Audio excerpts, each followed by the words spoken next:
Pag ganito pong mga araw, talagang ramdam na po ang Kapaskuhan. Ang araw ng Pasko ay malapit na, 6 na araw na lamang. Pambihira po nakikita naman natin yung unang-una, ang dami na pong panay ang pa-deliver ng mga regalo. Ibang-iba na talagang paraan ngayon. Panay ang pa-deliver ng mga pagkain. Dahil nga po malapit na ang Noche Buena. And of course, tayo po medyo napupuyat na dahil sa simbang gabi na nagsimula na. Kung hindi naman kayang pumunta sa simbahan, pwede namang online. Yan ang bagong paraan ngayon po sa panahon ng pandemya. At higit sa lahat, kaya ramdam natin ang Pasko. Nako po, ang traffic! Pampihira. Noong isang araw, mula sa Laguna, 4 na oras po kami pabalik ng Quezon City, mahigit 4 na oras. Yung ordinarily less than 3 hours, mahigit 4 na oras po ang inabot. Parang walang pandemya, no? Lahat ng tao nasa sa labas. Kaya po kahit papaano, kahit na tayo po ay busy na, wag po nating kalimutan ang tunay na diwa ng Pasko. At higit sa lahat, wag po natin ding kalimutan na tayo po ay mag-ingat dahil nandiyan pa rin po ang virus. Hindi po nag-holiday. Andiyan pa rin po ang virus sa ating kapaligiran. Kaya po mag-iingat tayong lahat. Isang magandang maulan na umaga sa inyo lahat mga kapatid. Muli kaming bumabati mula sa Power and Play with Com Noli Iyala. Hatid sa inyo ng Big Boss Cement, Big Boss sa Tatag, Big Boss sa Tibay at ng Cherry Loom. Ang yerong may aluminum. Sabi ko nga, 6 na araw na lamang po bago mag-Pasko at binabati natin lahat po ng ating mga tagapakinig, tagasunod sa Radyo 5 92.3 News FM na imbag na bigat dyan po sa ating mga kaibigan sa Baguio City, sa Pangasinan, and of course sa San Esteban, Ilocos Sur, ang bayan ng aking mga ninuno. Magandang umaga po sa inyo. At mayong buntag dyan naman po sa Cebu City at sa Cagayan de Oro City. Ay, nagsimula na dyan ng joyride dyan sa Cebu City. Abangan nyo po dyan. Magandang umaga po sa lahat ng mga nanonood din sa pamamagitan ng 1PH over Signal TV. And of course, we are streamed live sa Facebook at sa Noli Iyala YouTube channel. Sundan nyo lang po ako sa aking social media accounts sa Instagram at Twitter at Noli Iyala. Marami po tayong pag-uusapan ngayong araw na ito dahil katapusan na ng taon. Well, this is a special episode ng Power in Play. Isa pong paggunita sa mga nangyari noong pong ito pong taon ng pandemya. Lalong-lalo na sa ating paboritong PBA at sa NBA. Year-ender special sa Power and Play. Pero of course, mamaya po yan, makasama natin mga batikang sports analysts, sila Coach Ryan Gregorio, Seb Sarmenta at si Homer Saison. Pero siyempre, ang Pasko po, ito po ay para sa mga chikiting, sa mga bata. Alam naman natin yan. Ito ay isang panahon na nagpapahinga ang mga bata, holiday. In fact, kahapon niya nagtapos na ang karamihan ng mga paaralan, mga universidad at nagbabakasyon na ang mga bata. Kaya po ngayong araw pong ito, meron tayong itatampok na 2 bata. Yung isa po ay tumatanggap na ng mga awards and of course mga karangyaan sa kanyang ginagawang paglalaro ng tennis. Ang world number 3 sa ITF Juniors, si Alex Iada, makakasama natin mamaya. At yung isa naman po ay isang bagito na nagsisimula ng kanyang career, isang wonder kid sa chess. 11 anyos pa lamang po ang edad niya, 11 years old, at siya po ay gumagawa na ng pangalan sa mundo ng chess. Although nagkaroon siya ng konting kontrobersiya, kilalanin natin ang ating wonder kid sa chess prodigy, si King Wilsey Puso. Mamaya po yan sa ating ikalawang oras. But of course, sa ating pong araw-araw, tuwing Sabado, tayo po'y merong pinupulsuhan ng mga istorya, ng mga issue na gusto po nating malaman ang inyong mga opinion, mga giliw natin mga kapatid na nakikinig sa Power and Play. Samahan nyo nga kami sa talakayan ngayon at ang ating pong pupulsuhan, mga kapatid, ay ang inyong paboritong sports story ng taong 2020. Ano ba ang inyong naalala at ano ba ang inyong paborito? Sa mga dumaang mga panahon, mga buwan, alam naman natin hindi masyadong marami ang nangyari mga laro, mga palakasan, mga events dahil nga po sa coronavirus at sa lockdown na nangyari sa buong mundo. Pero doon po sa mga nangyaring mga istorya na hinatid sa atin ng mga kapatid natin, mga journalists. Ano po ang inyong paborito? Meron tayo mga listahan dito. Halimbawa, of course, alam natin yung PBA, NBA restart. Nandyan din po ang mga ginawang katangtanging performances ng ating mga atleta. Si James De Los Santos ng karate, ilang bang guntong medalya na ang nakukuha niya virtually sa online na mga tournaments. Yung pong ginawa ni EJ Obiena, dyan po sa Europa, sa kanyang paboritong pole vault sa paghahanda niya sa Olimpiada. Of course, si Yumir Marshall, nung isang araw lamang ay nag-uwi sa kanyang pro debut. At ang ating mga golfer, si Yuka Saso na ngayon ay maaari maging Player of the Year sa JLPGA sa pamamagitan ng kanyang 2 panalo at siya po ang leading money winner doon sa liga sa Japan. At of course, si Bianca Pagpanganan na ngayon ay nagkakampanya sa Amerika naman sa LPGA.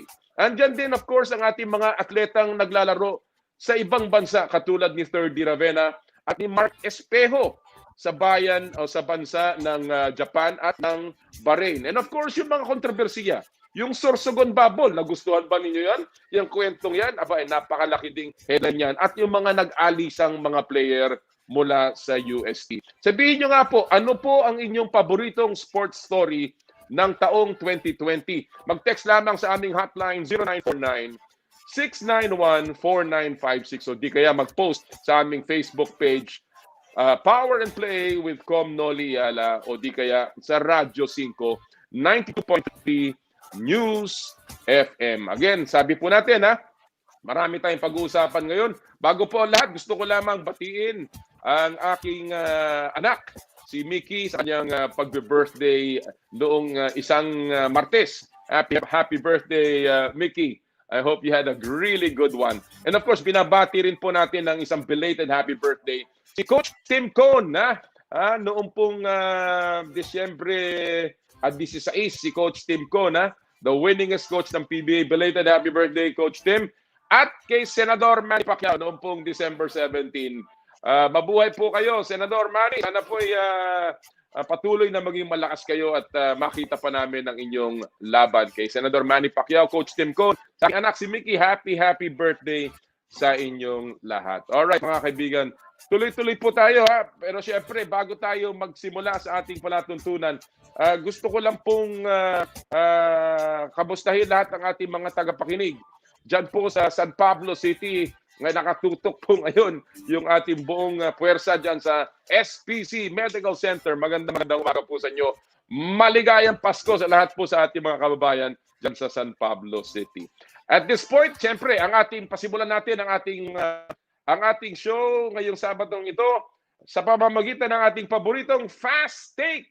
Ito po yung segment kung saan ang opinion po ng ating mga kapatid sa hanapbuhay, ang ating sports media, ang ating pong pakikinggan dahil sila po ang nasa likod ng mga kwentong pangpalakasan. At ngayon pong umaga, powerhouse ang ating mga guests sa Fast Take. Walang iba kundi mga sports editors ng inyong mga paboritong sports media outlets. Unahin ko na po ang sports editor ng ESPN5. Walang iba kundi si Sid. At ang sports editor ng Inquirer Sports, walang iba kundi si Francis Ochoa. Magandang umaga at Merry Christmas, Sid and Francis. Merry Christmas. Magandang umaga. Magandang umaga, Com, and thanks for having me. Hi, Francis. Musta? PJ. Hi. Good morning, everyone. Good to see you. Talagang, alam natin, itong taon na to has been very challenging, hindi lamang para sa mga atleta, kundi para sa mga sa mga journalists, sa mga sports journalists, hindi masyado maraming kwento. But let me begin with this, siguro Sid sa'yo, no? Ano ang naging pagbabago sa role ng sports journalist ngayong taon na to? Ay, nako. Probably, and I guess KG will agree with me here, no? Pinaka-challenging itong taon na ito. Hindi lang sa larangan na sports. Sa na rin talaga, sa ibang mga beats din, ano? Pero lalo na yung sports kasi wala kang, for most of the year, no? Wala kang i-report eh. So, naging challenge sa mga editors na mag-assign sa writers nila kung anong pwedeng isulat na magiging compelling and relevant pa rin.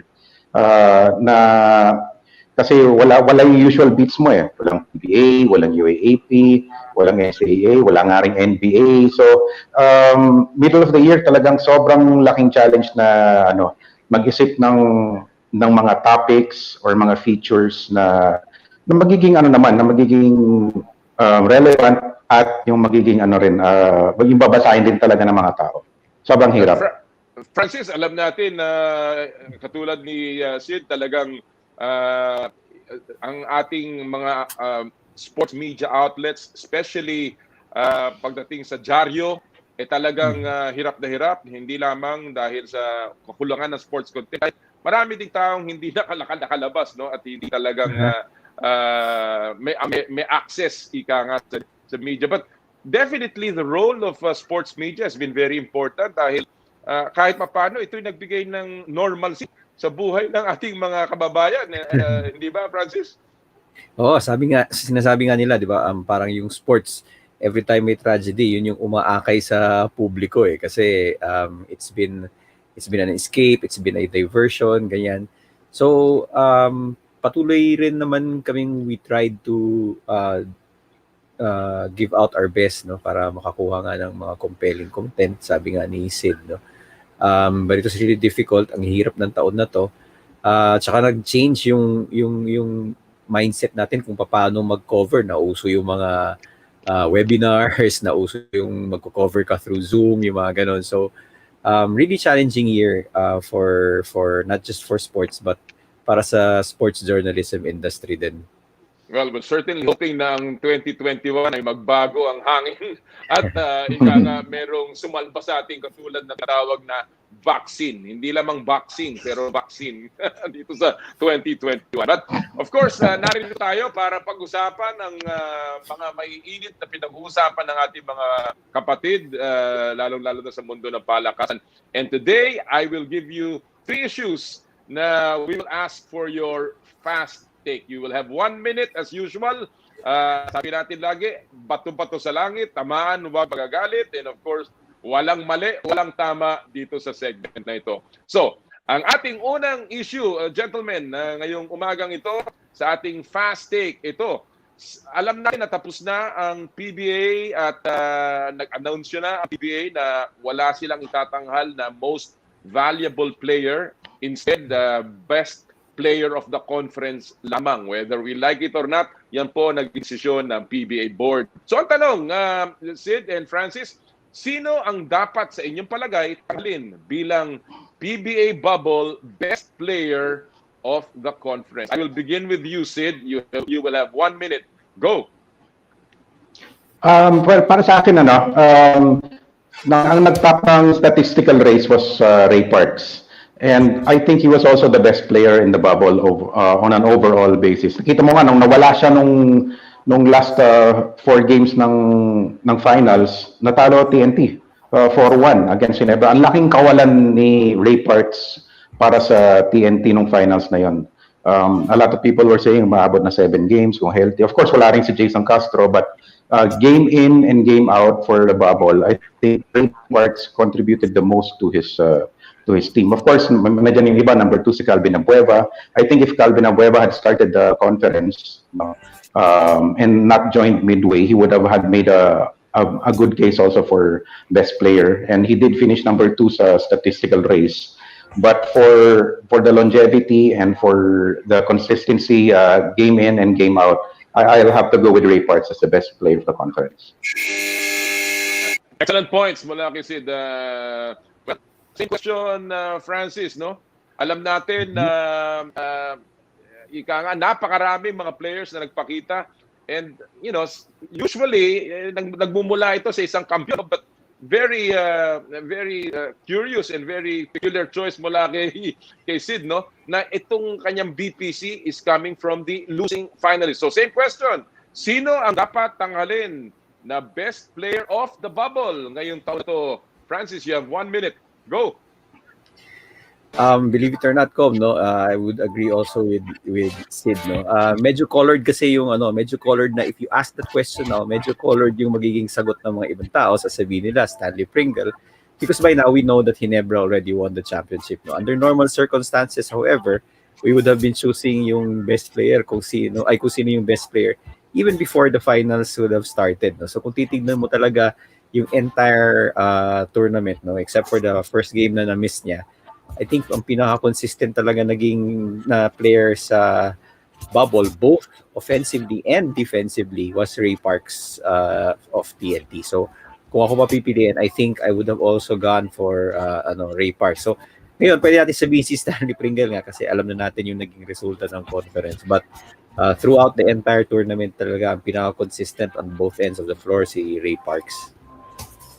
I cannot disagree. Ako rin, I believe that si Ray Parks is performed exemplary sa PBA bubble. At tama si Sid, no? I think the series would have changed probably. Hindi natin masasabing matatalo ang Ginebra, but definitely would have been a little closer than 4-1 score. At alam naman natin ang kakayahan ni Ray Parks. So, Ray Parks, of course, there were other nominees dyan. Nandiyan si Calvin, nandiyan si Stanley. Even si Jay Perez played very, very well. Although, again, ang kanyang koponan ay nasa ilalim ng team standings. All right. Sa ating second take for the morning, gentlemen, ito ang ating tanong. Recently, nagkaroon po ng survey ang CNN na mahigit 30% ng mga Hapon ay hindi sang-ayon sa pagtatanghal ng Olympics sa Tokyo in 2021. At ito ay tila dumadami pa muli ang kaso ng COVID dun sa bansang yon. So ang tanong natin, sino, kung sakaling hindi matutuloy ang 2021 Olympics dahil nga sa oposisyon ng mga tao mismo sa Japan, ano ang magiging epekto nito sa Filipino athlete? I will begin with you, Francis. You have 1 minute. Go! Okay, so ang maraming residual effects yan kung hindi matuloy. No? Unang-una, nandyan yung training nila physically, how will they be? No? Yung ibang Olympians natin ay medyo nag-declare na, like Hidilyn Diaz, that sana ito na yung last Olympics niya. She's looking at retirement. So pag hindi pa natuloy ito, may question mark talaga anong mangyayari sa career niya. No? Tapos nandiyan yung mga sponsors nila, for how long will they stake, di ba? So yun, pero ang sa akin kasi ang importante dyan yung mental and emotional effect nito sa mga athletes. They've been training specifically para sa Olympics na to, handang-handa na sila, and for kung hindi matutuloy, ang laking effect yun mentally and emotionally sa kanila, no, yung they have to restart again. More importantly sa fans din, no, or sa mga fans ng Pilipinas, kasi sayang ito yung, for me, the brightest chance for us to win a gold, itong batch ng Olympians na to. So siguro for a fan, sayang. Well, of course, even for you journalists, dapat itong taon na to would have been a big year para sa mga journalista dahil pupunta sa Olympics. Of course, our athletes will be there. Kagaya ng sinabi ni Francis, a golden opportunity to win and make history para sa Pilipinas. We don't know. Of course, yan ay haka-haka lamang. So, same question, Sid. Based on the survey, about 30% sabi ng mga Japanese, ayaw nilang matuloy ang Tokyo Olympics. Sakaling hindi matuloy ang Olympics sa 2021, ano ang epekto nito sa mga atletang Pilipino? 1 minute, Sid. Go! Una, agree ako sa mga karamihan na sinabi ni Francis kanina. Yung mga atleta, dapat this year sila naglaro. Tapos sinabihan sila na, hindi, magantay nila kayo ng 1 more year. Yun, malaking blow na yon. Kasi yung training schedule nila, yung kanilang build up to optimal performance level nasira Tapos kailangan na naman mag-start from scratch. Tapos ngayon, kung sasabihan mo na naman sila na, ay, sorry, hindi na pala tuloy, sobrang laking blow nun mentally and emotionally sa kanila. Tapos nandun din yung issue about yung pag-pick ng ibang athletes natin. Yung gaya na sabi ni Francis, si Aileen Diaz, baka huling Olympics na ito. Para sa kanya, kasi remember, 2008 ang unang Olympics ni Aileen, so she's getting up there. Will Yumer Marshall also be willing to go for the Olympics in 2024 kung sakasakali kasi nag-start na siya mag-pro. So may mga ganun ding issue, no?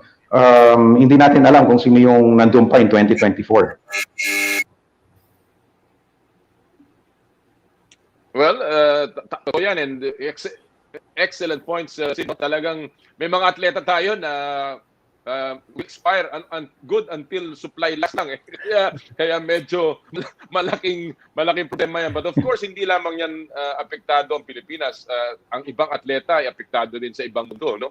Sa ibang parte ng mundo. So talagang itong postponement na to ay sana hindi mangyari at sana matuloy ang Tokyo Olympics alang-alang sa ating mga atleta, sa ating mga sports fans, and of course, sports in general. All right, our third and final take of the morning.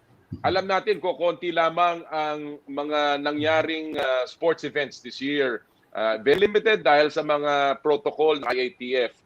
Pero may mga atletang nagpakita, may mga atletang maganda ang performance. So, gentlemen, para sa inyo, sino ang pinakamagandang performance na Filipino athlete this year? Or in other words, sa 2020, sino kaya ang Filipino athlete of the year? I will begin with you, Sid. 1 minute. Go. If you'll have to name one Filipino athlete that really stood out, it has to be Yuka Saso. He has a chance to win the JLPGA yung best player ng she won twice there. She made it also to the weekend play of the US Women's Open. Pero para sa akin kasi very unique ang circumstances ng taon na ito. Hindi lahat ng atleta nakapagpakitang gilas. Para sa akin yung Filipino athletes of the year ay yung mga nagtagumpay, nagpakitang gilas abroad.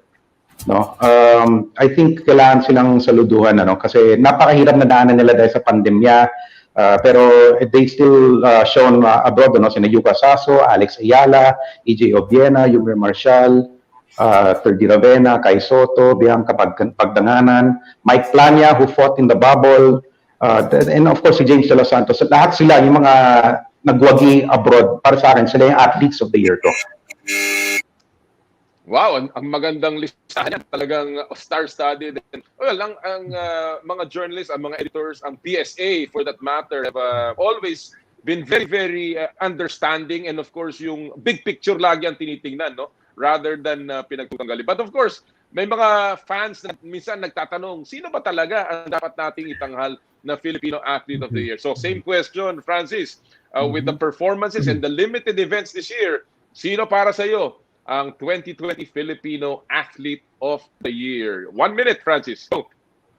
I'm also going with Sid with this. No, I think for me si Yuka Saso talaga ang naging top athlete of the year, and I think instead yung impression lang is siya na lang yung natitirang mga may highlight performances and very consistent na nagkaroon ng tournament, no? But I think naging unfair yung pandemic kay Yuka on that count, because I think she would have also contended for Athlete of the Year regardless of whether nagkaroon ng pandemic or what, no? Because if you look at this year, the only thing na na-cancel talaga was Olympics. So unless may nag-gold medal doon, she would have been really in contention, no? The way na I think sa umpisa pa lang yung trend niya na she was really dominating the Japan LPGA at the start, no? And I think record numbers. She was doing record numbers of earnings, yung mga ganon. So I think for this year si Yuka talaga ang top athlete ng Philippines. Well, again, I won't disagree. As a golfer, talagang we enjoyed her feats. And of course, sa dami ng kanyang napanalunan, lalong-lalo na ng pera ng Hapon, talaga namang makikita mo kagad may sukatan yung kanyang pagiging athlete of the year. Well, gentlemen, again, as usual, talagang yung mga takes ninyo have been very enlightening, lalo-lalo na sa ating mga tagakinig.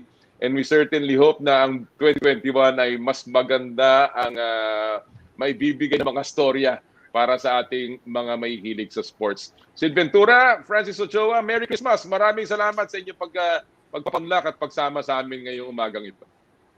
Merry Christmas. Tito. Thanks for the invitation. Yeah. Maraming salamat. Merry Christmas. Thank you so much. Merry Christmas, Thank you Sid. so much. Merry Christmas, Yan PJ. po.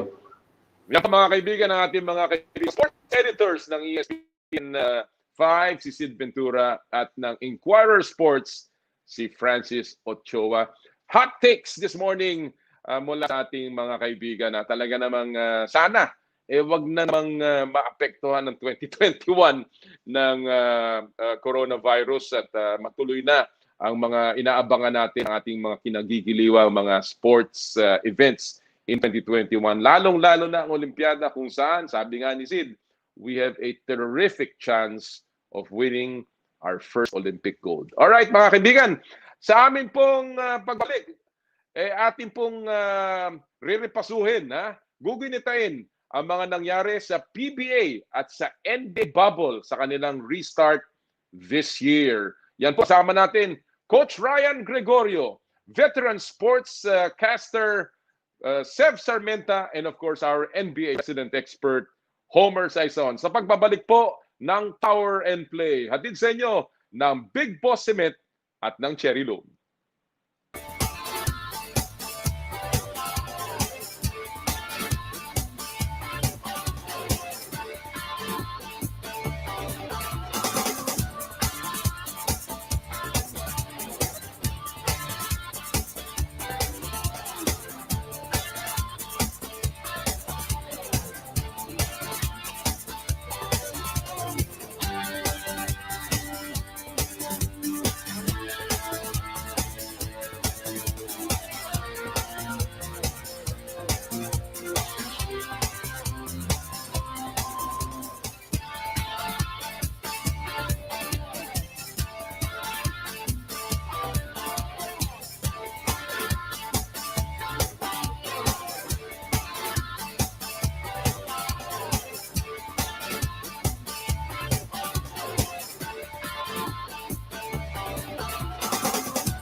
Okay, mga kaibigan, muling nagbabalik po ang Power and Play. Magandang umaga sa lahat ng ating mga early mga suki, mga tagapakinig. Si Ricky Campo, si Joy Abaha. Magandang umaga, Joy. Si Lenny Noleta, Joel Pisirable. Good morning daw sa Power and Play. Magandang umaga po sa inyo lahat. Vilma Villavicencio, magandang umaga po, ma'am. Uy, si Ara, Jill Barido ng Maculage Professional. Good morning, Ara. Tagal na natin hindi nagkikita. Si Alex Fuentes, ang ating suki mula sa Bacolod. Meron na siyang opinion doon sa ating pinupulsuhan. And si Elezar Likayan, magandang umaga po sa inyo lahat. At sa lahat po ng mga suki natin all over the Philippines. Siya nga pala, bago natin ipasok ating mga panauhin ngayong itong ating unang set ng interviewees dito sa ating segment ng Year-End Report. Well, doon po sa mga kamag-anak ni Roger Garcia, mga kamag-anak at kaibigan ni Roger Garcia, yung pong co-founder ng Golf Central, yung pong batikang sports, rather journalist, yung pong magaling na golfer, yung pong mga kamag-anak at kaibigan ni Roger Garcia. Gusto ko lang po sabihin na birthday po niya ngayon. Roger, happy birthday, bossing. Boss Roger Garcia, happy birthday po ng Golf Central. Ayan Roger, hindi ka pumunta nung isang araw.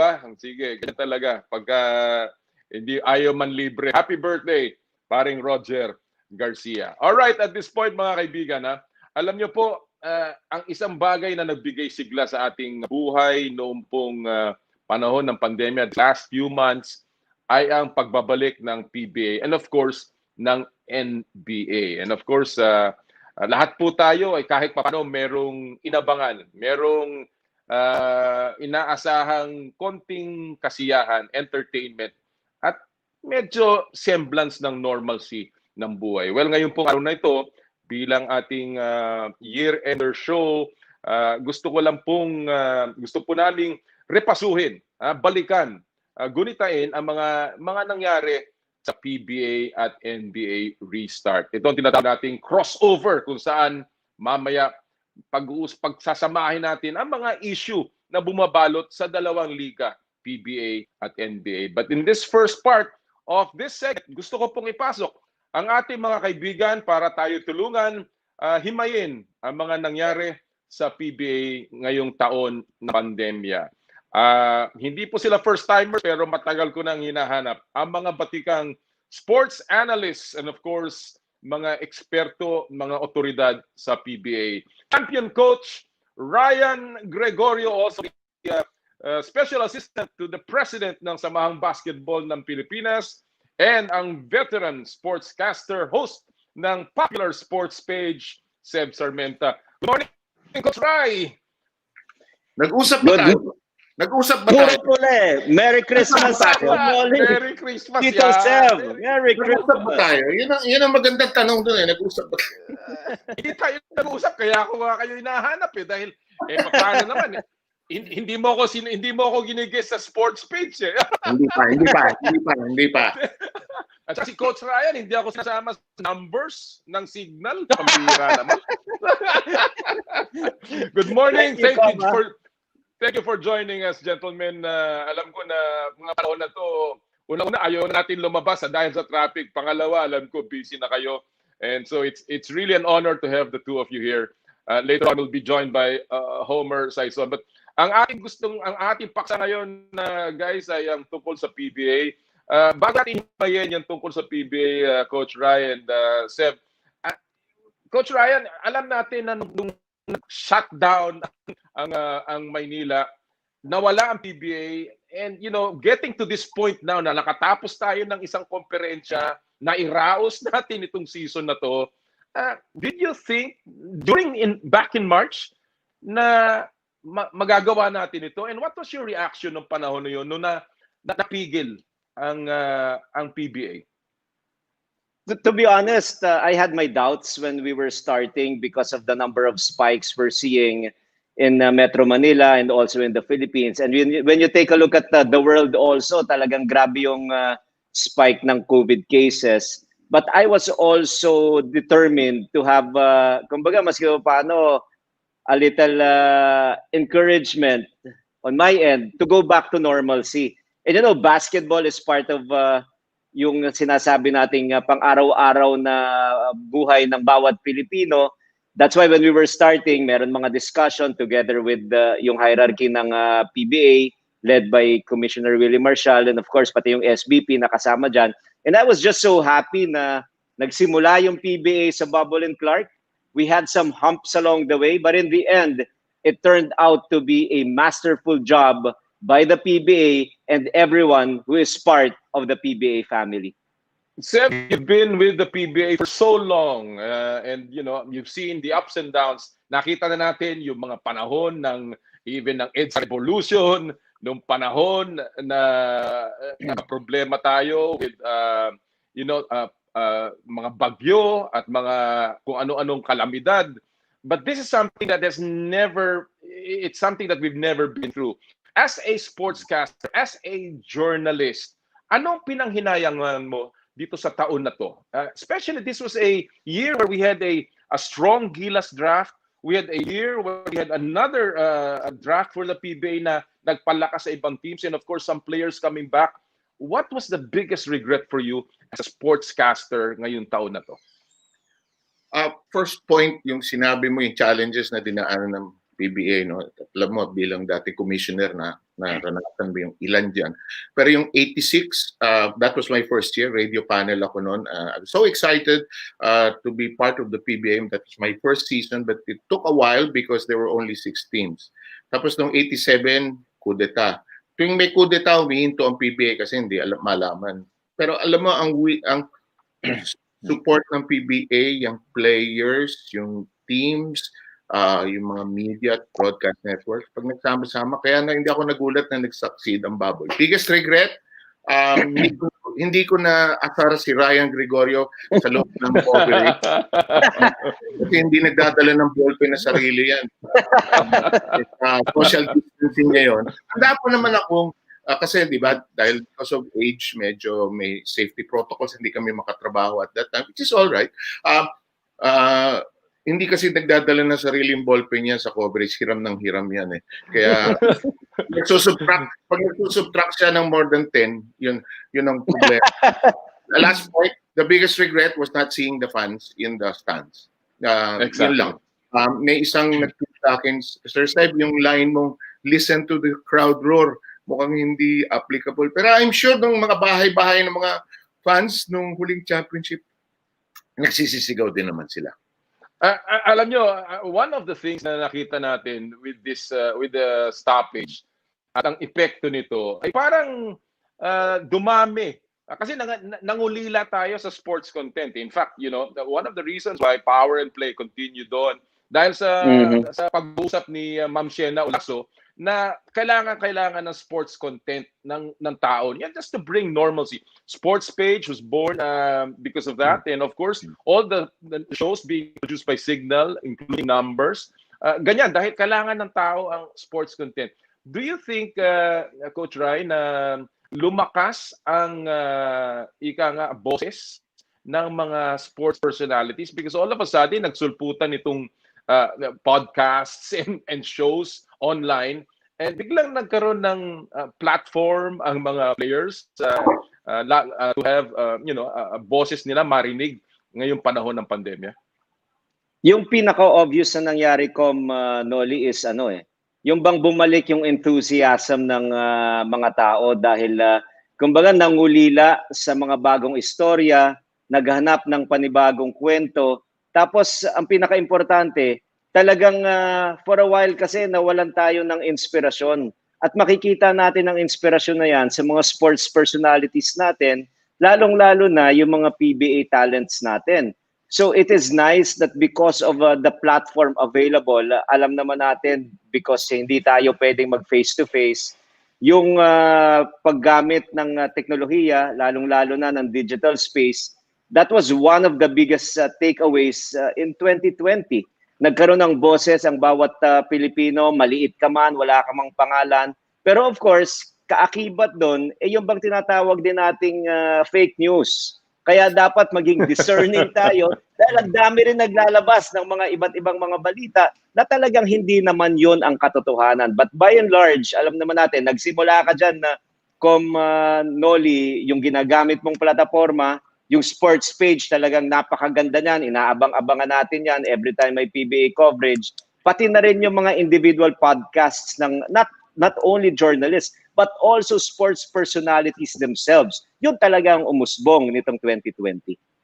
Sir, people had to be creative. No? Naging creative ang mga tao because nawalan ika nga, kwento, nawalan ng events. And all of a sudden, mas marami tayong nakikitang TikTok.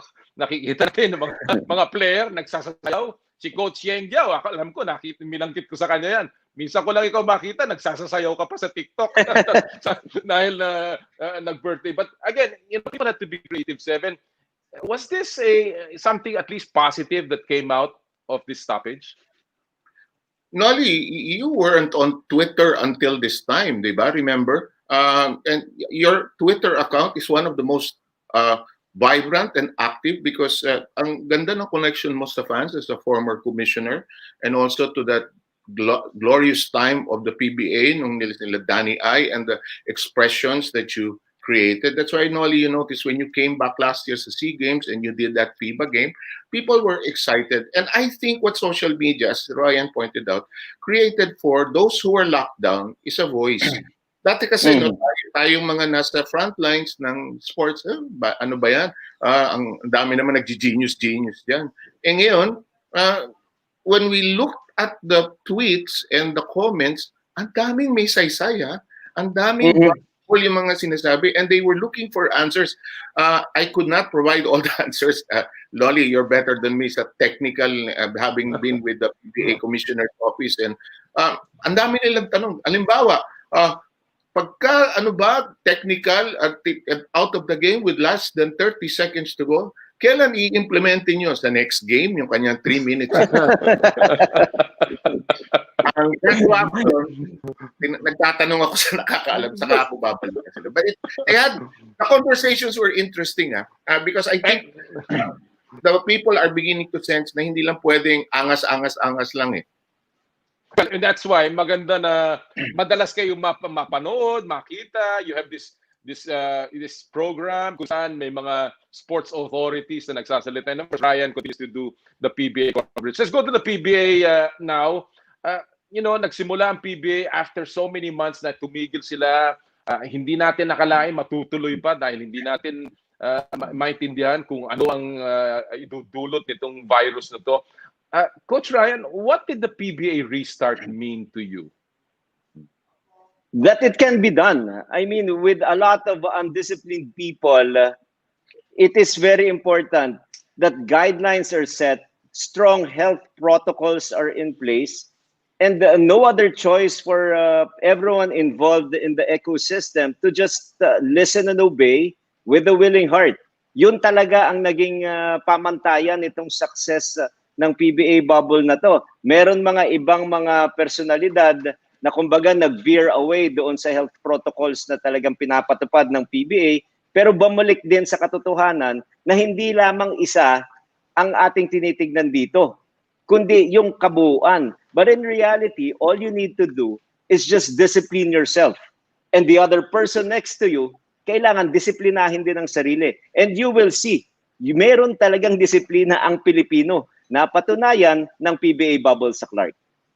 Sev, biggest winners and losers ng PBA restart sa tingin mo, maliban sa mga nanalo ng championship and of course nag-finals, who do you think were the biggest winners in this restart, and probably sino naman yung mga medyo nagkaroon ng problema dyan sa restart na yan?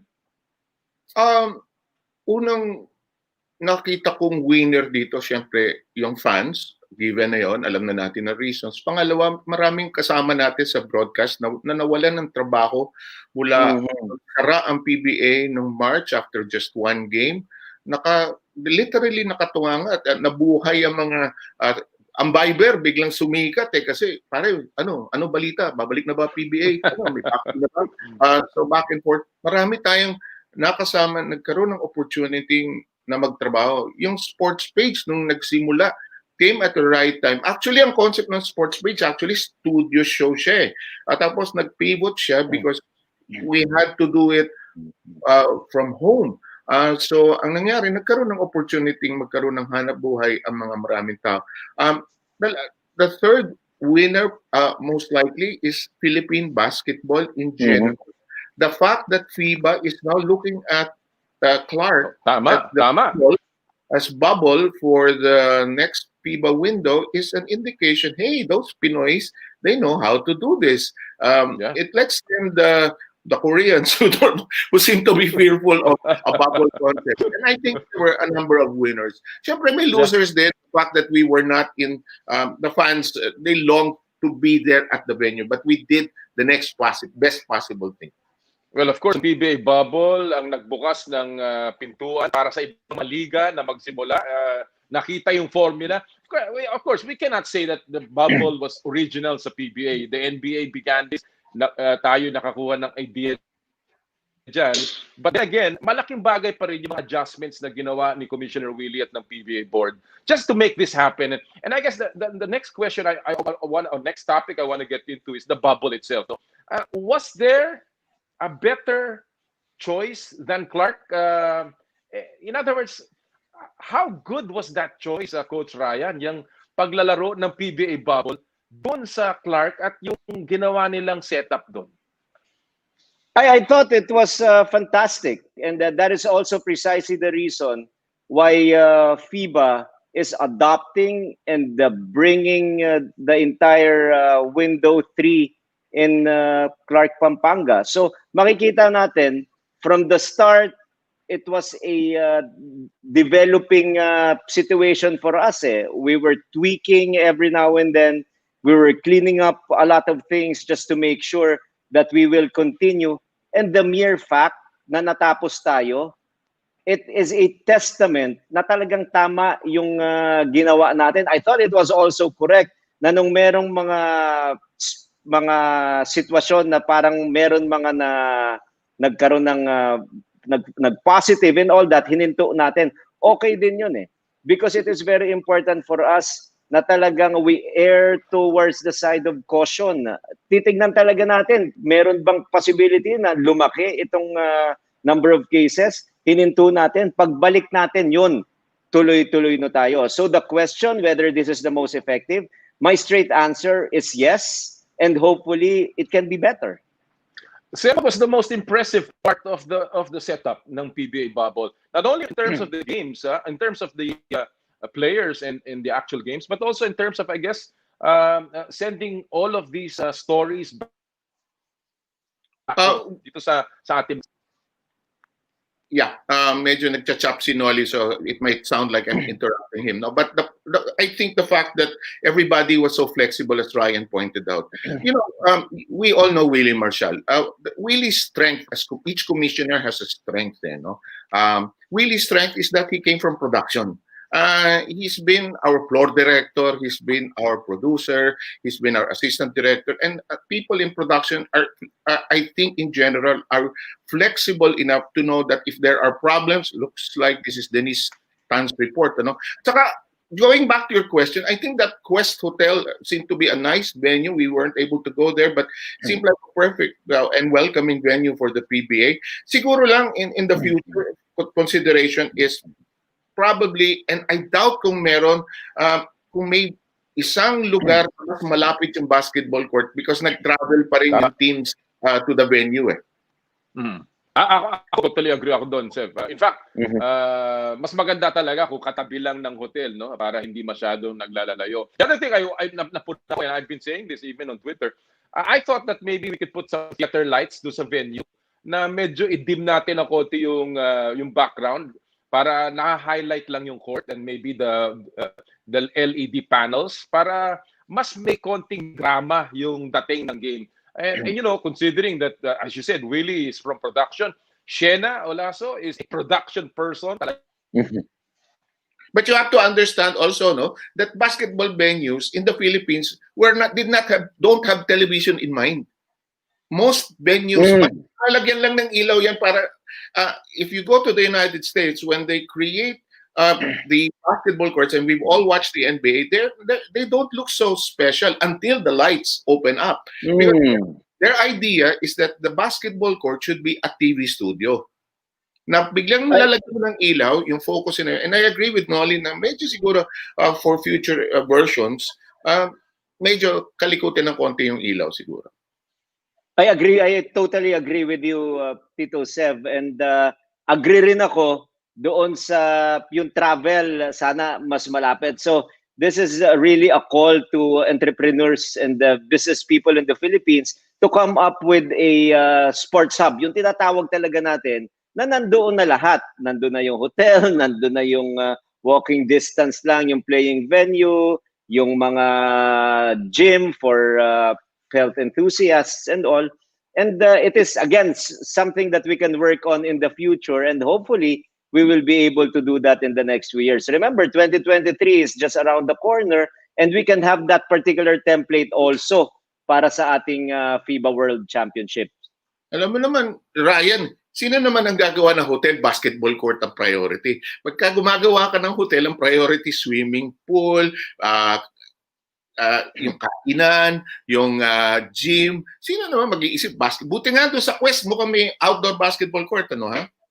Yes, tama yun. At isa pa dyan, yung team from SBP did an ocular inspection last Wednesday. Okay. Dahil nga, yun ang magiging venue ng FIBA sa February. So ang maganda pa ron is nire-renovate na rin yung isang wing ng Quest Hotel. And we were told that by February, kasi one wing pa lang yung na-renovate eh. So ngayon, yung buong hotel na will be ready for our guests from Asia. World-class athletes are coming over. Of course, Korea will be coming over. Indonesia also will be coming over.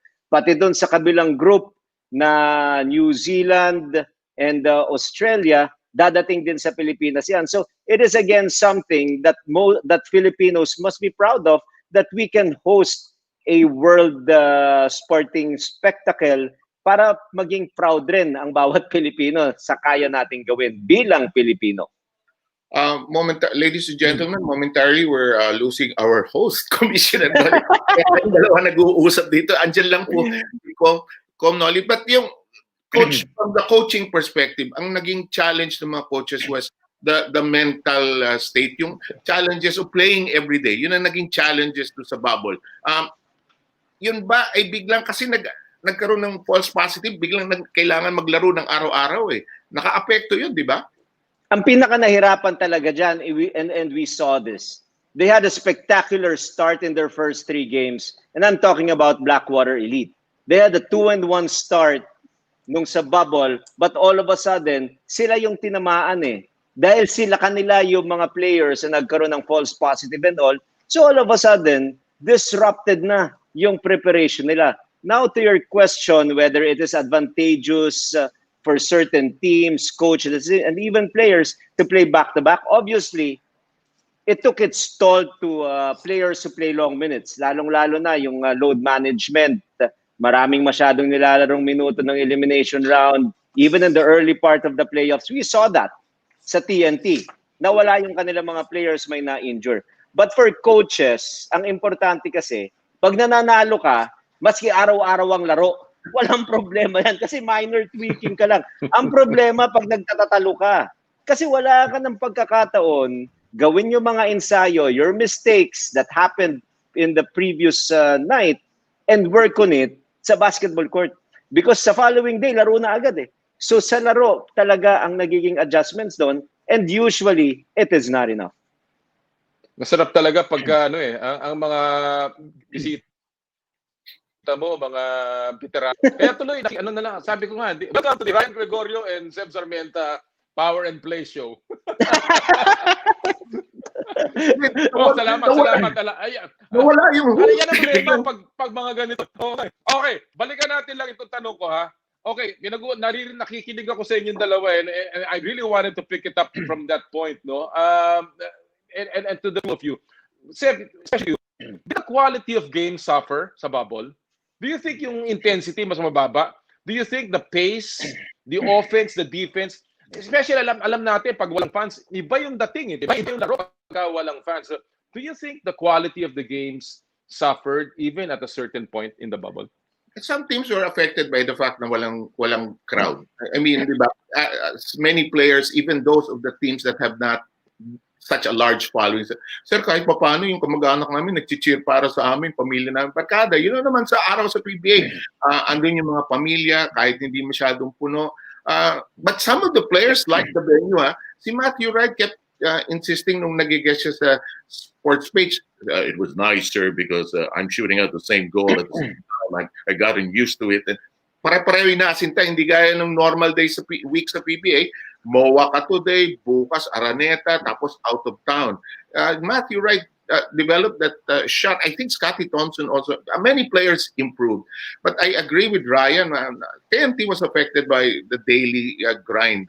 Yung injury talaga ni Parks, later on yung kay Jason Castro, many players were affected, which now affected the quality of the game. You now can only speculate if TNT was at full strength, we have gone 7 games. Yeah. There are things, of course, that affected the bubble, Coach Ryan. Yung short format, yung quick format na one single round robin lang. Obviously, galing ka sa playoff,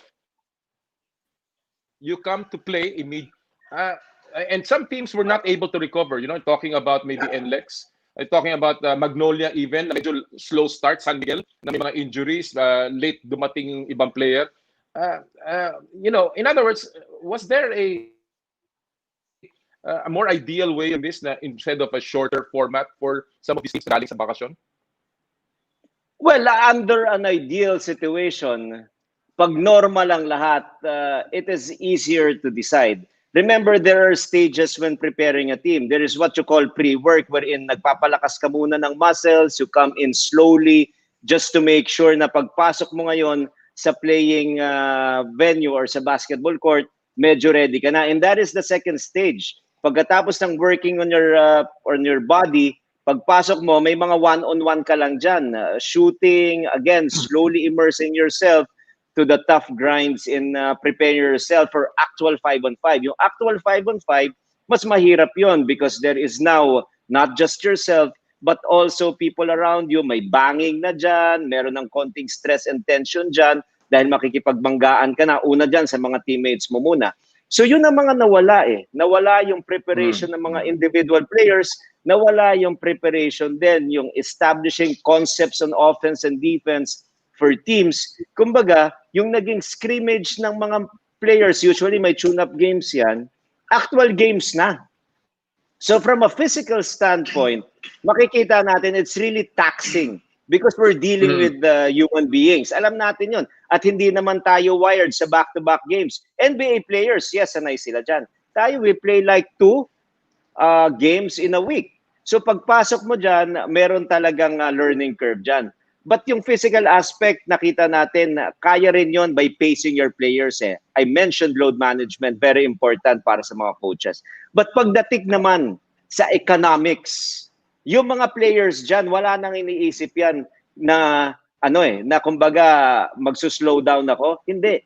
Then remember, instead of 3 conferences, you have 3 opportunities to win a championship. Isa na lang yan. So may financial drain yan sa kanilang mga kaban. Kaya makikita natin yung mga players, puro sigido pa rin yan dahil alam nila, isang pagkakataon lang manalo ng kampyonato and that will bring food on the table and better Christmas for their family. Ganun lang yun. Now, fait accompli. They considered that game, that only the game that Ryan and did on March 8th. They counted it as part of the tournament. So tuloy na. So I think with that decision, tuloy yung tournament. Maybe a different format, a longer bubble. Boy, can you imagine the expenses kung longer bubble? Yeah. Well, I was just saying na siguro yung mga naapektuhan ng shorter format, kung medyo regular, halimbawa yung Magnolia, they were finalists in the last Philippine Cup, no? So this is a team that was touted to be a contender para dyan sa finals na yan. Pero slow start, kaya naapektuhan siya. But in the end, Sev, what do you think differentiated Ginebra and talk and text from the rest of the field? Tim Cohn's coaching. Tim Cohn was ready with all versions. You know, sabi niya sa atin nung bini-interview natin siya in different formats, there was nothing else to think about except basketball. You're in the golf course, you're thinking basketball. Pag uwi mo, andun na yung players mo. Pag bago ka matulog, andun na yung players mo. I think Tim made the great adjustments, starting with those seniors, the veterans in that one game, changed the complexion of the entire series. Is he better than the others? At least for this conference, because he won another championship. But you can't take away what Topex Robinson did. Topex brought that team to a different place with his first stint. And Magnolia, masakit lang kasi tinirahan sila ni Matthew Wright ng isang rainbow runner sa dulo. Pumasok 6 straight wins tapos biglang natalo. That was masakit yun, pero roll of the dice, yun ang nangyari. But Ryan, how big a part of mental toughness came to play para sa Ginebra and for Talk and Text for that matter in putting an edge over the rest of the field because of bubble? Well, I agree with Tito Sev that the brilliancy of Coach Tim Cohn was manifested in the series. Remember, he was quoted as saying when he lost Game 3 that we are not here to win all the games. We're here to win the series. And that is exactly what happened. I thought it was a masterful act. They won 2 games via close encounters. And then in Game 3, all of a sudden, Troy Rosario, he was miserable from the outside. Troy Rosario struggled in the playoffs. He only averaged 6.6 points per game. In the semifinals, then in the finals, Game 3, he scored 16 points. Primarily because he was just staying in the paint and bullying anybody from Tolentino to Mariano. Then the hat trick happened in Game 4. He started JD and he started Joe Devance to match up against Troy Rosario. And I thought that was a game changer. Troy was not able to get his game going. And after that, 2 straight wins for Barangay Ginebra. But more than that, the way he was able to pace 2 guys. L.A. Tenorio, who was coming off an operation, and Japet Aguilar, who came in late inside the bubble because he was nursing an injury. Can you imagine Japet Aguilar averaging 20 points in the finals? He was unstoppable in Game 5. And also L.A. Tenorio, who was just 5 points per game in the eliminations, all of a sudden averaging close to 14. Not to mention the consistent 20 point per game of Stan Pringle. In the end, it boiled down to manpower complement. Wala si Parks, wala si Castro. Yung dalawang yun, almost 40 points na yun eh. Tapos yung Barangay Ginebra, ito, umaakyat, rumaratsyada. Yung kalaban, medyo kapoy na, ika nga. So yun pumapasok yung coaching ni Coach Tim Cohn. All right. Well, at this point, we've discussed a little bit about the PBA restart and kung gaano kalanda ang epekto ng PBA bubble. Of course, doon sa kabilang parte ng mundo, nagkaroon din ng NBA bubble. And I'd like to bring in now Homer Saison, ang aming resident NBA expert, to join us in this segment na tinatawag nating crossover. Homer, magandang araw sa iyo. Live from Chicago, ang ating NBA resident expert. Homer, first, good morning and thanks for joining us. Thank you for having me. Nang nakita ko yung tweet mo kagabi, I wondered who backed out kasi powerhouse yung mga guests. You have obviously Coach Gregorio of the Royal coaching family. Tapos Seb, I haven't seen him since the Pacquiao De La Hoya fight in Las Vegas, but always a big fan.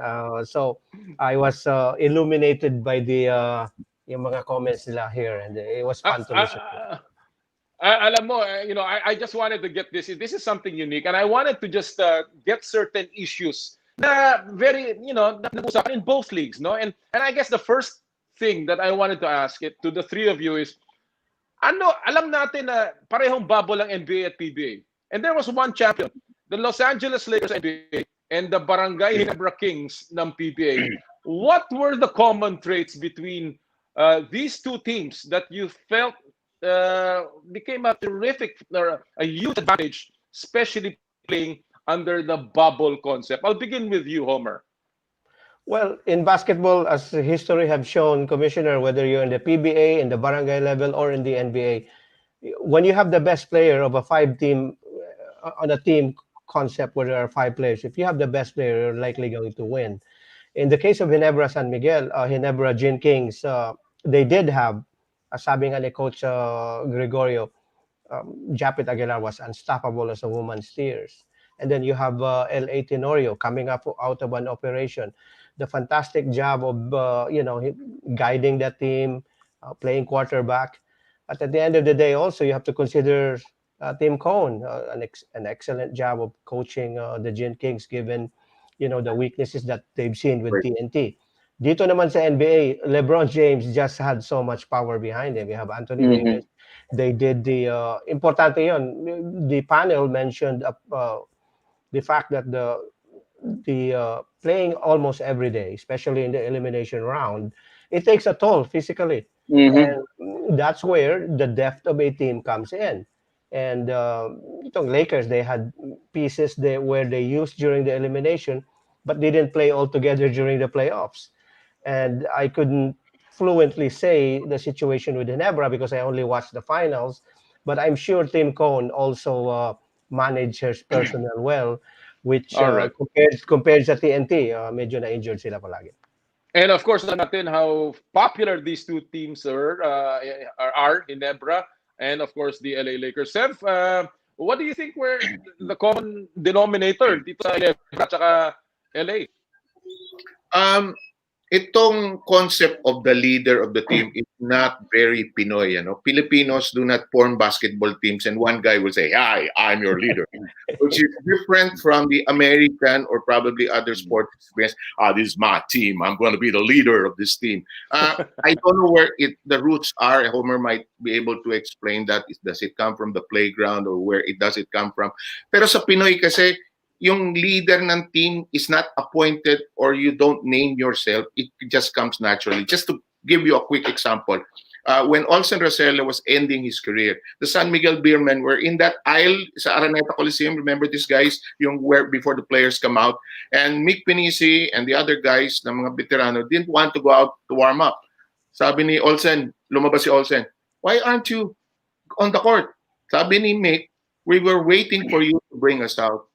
Meaning to say, sa Philippine concept kasi yung leader, and L.A. Tenorio is clearly the leader of Barangay Ginebra. Even if he doesn't score, he just passes the ball, his presence. And maybe the bubble concept allowed him to be a leader even more. Siya yung kuya. Yung kuya, very strong concept sa Philippine sports. So that was a big factor that worked for Ginebra. Ryan, your thoughts on the Lakers-Ginebra connection in a bubble? Central figure. Yung ng pinaka-importanteng component. With the Lakers, the central figure was and still is LeBron James. So everything revolves around LeBron. He has been there and he has done that. So lahat ngayon, nagfa-follow sa kanya. I understand and I truly believe in what Tito Sev said that for Barangay Ginebra, si L.A. Tenorio yun. But more than L.A., the central figure in that team is Coach Tim Cohn. The guy speaks and everybody follows as if it is gospel truth. So yun ang mga pinaka-importante, yung mga malalaking mga larger-than-life personalities na pareho, meron yun. The maturity of the players involved also. And even if, for example, an Anthony Davis, who's just immersed for the very first time in the final setting, alam niya na all he needs to do is just follow the lead of LeBron and he will be exceptional. That is exactly what happened. With Barangay Ginebra, a lot of veterans in the team, wala masyadong rookie except for Alvin Tolentino, but you know that the core is simply formidable.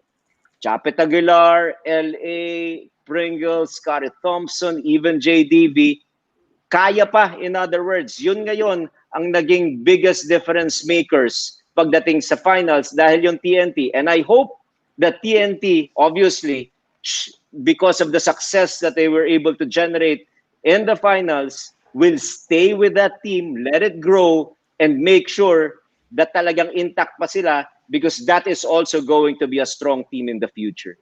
Just quickly Let me move before to- your next- Go ahead. just quickly Go before ahead, your sir. next question, because I can't help but mention Mark Caguioa and the role he played, because you know Yes. you were the one who christened him as the spark, no?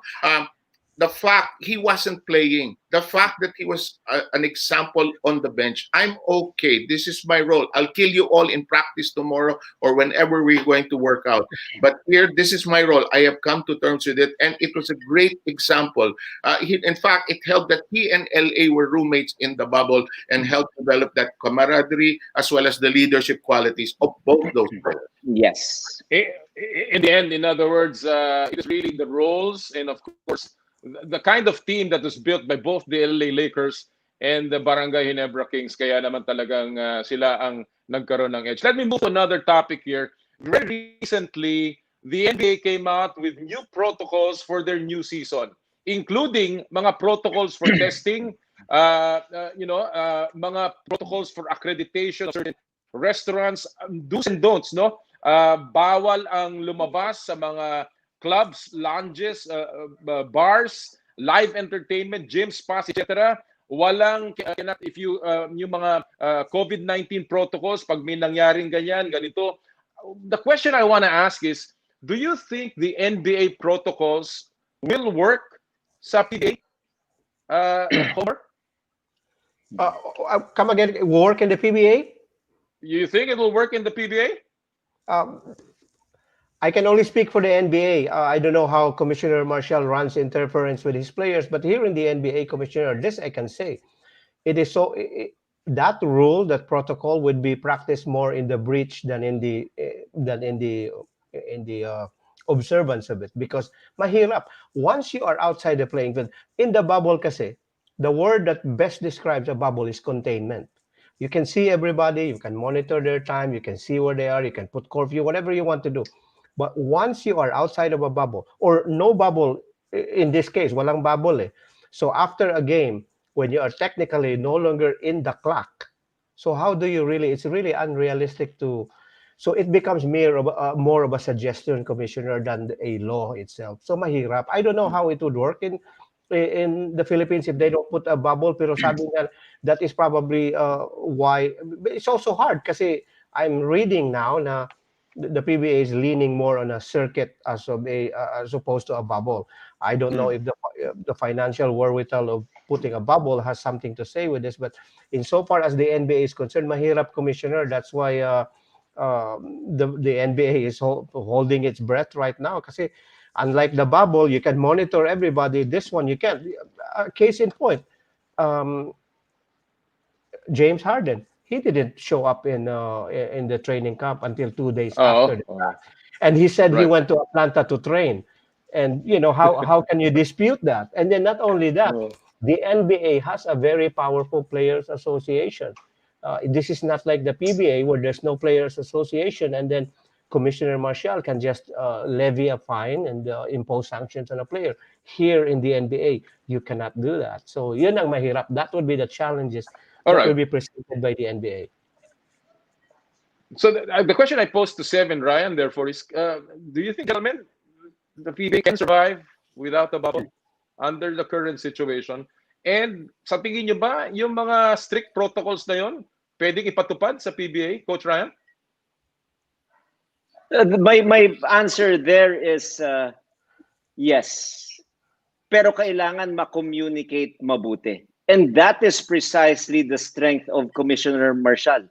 He can enter kasi yung consciousness hanggang sa puso ng mga bawat manlalaro because of yung certain touch niya. May appeal kasi talaga itong si Commissioner Marshall na kaya niyang makipag-usap ng diretso, tao sa tao, at sinusunod siya ng kanyang mga areas or sphere of influences. So ang pinaka-importante lang is it is properly communicated. And the situation in the NBA kasi mahirap talaga dahil kasama kasi doon yung sitwasyon ng kanilang bansa eh. Hindi pa rin naniniwala sa mga protocols. 3 bagay na lang, di ba? Wash your hands, wear a mask, social distance. 3 bagay lang eh. sa mask pa lang hindi na sila magkasundo. So, dito sa Pilipinas, makikita natin, maski pa paano, tama si Sir Homer, medyo may containment, lalong-lalo na sa isang bubble, dahil sinusunod yung mga importanteng mga protocols. So, again, the most important thing is educate people involved in that environment. And you will be surprised that there are not just followers, but there will also be teachers and lecturers doon sa kanilang mga environment paglabas nila sa bubble na kanilang pinanggalingan. Ito talaga si Ryan, anak ng professor to eh. Kaya ano to eh. Alam ng mga professor, mga teacher. Seb, ikaw. Marami na tayong kinopya sa NBA. Should the PBA copy these protocols, itong bagong protocols ng NBA? Iba yung Pinoy eh. Meron tayong sakit na matayan na pag niyaya, hindi makahinti.